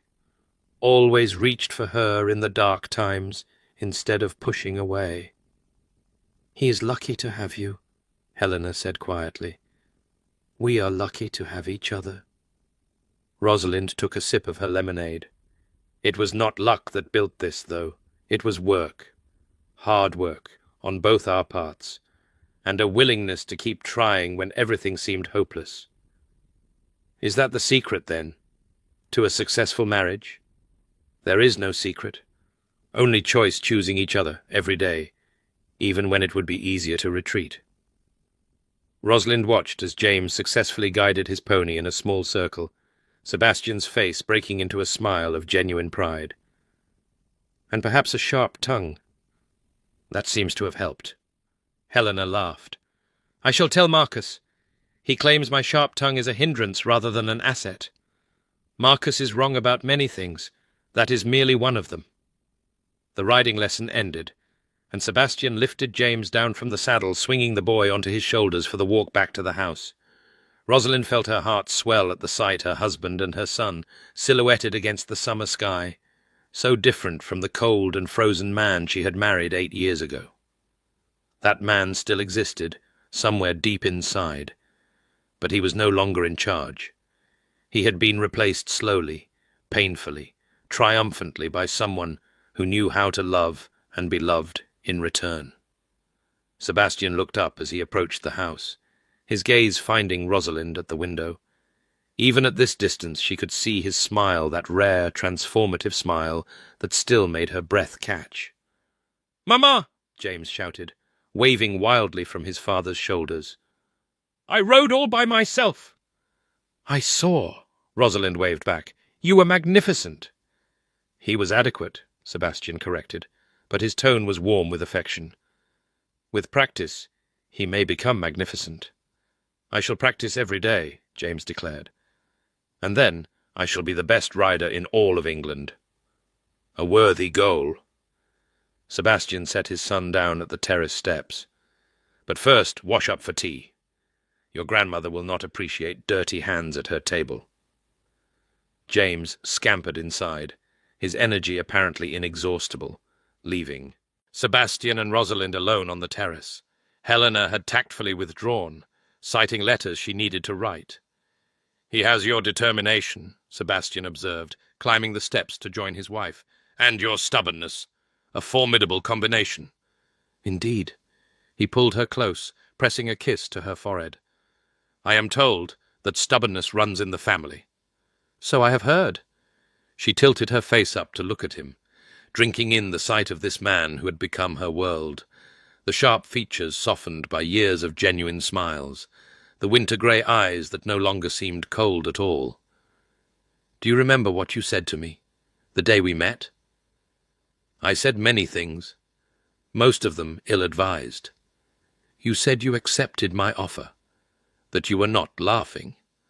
"Ah." A smile tugged at his lips. "I remember. Are you laughing now?" He looked at her, at the wife he had chosen on an impulse and grown to love beyond measure, at the mother of his children, at the partner who had fought for him when he had forgotten how to fight for himself. "Yes," he said, "I rather think I am." And when he kissed her, with the summer sun warm on their faces, and the sounds of their children echoing through the house they had made a home, Rosalind thought about that desperate woman in the garden all those years ago. The woman who had made a joke because she could not face her reality, who had never truly believed anyone would choose her. That woman had been so afraid, so convinced that she was unlovable, that her sharp tongue and difficult nature would doom her to loneliness. She had been wrong. In the end, it had not been her sharp tongue that had sealed her fate. It had been her refusal to give up on herself, on Sebastian, on the possibility that even the coldest heart could learn to thaw. "I love you," she said against his lips. "Have I mentioned that today?" "Once or twice, but I find I never tire of hearing it. Then I shall keep saying it, every day, for the rest of our lives." "That," Sebastian said, pulling her closer, "sounds like an excellent plan." And it was.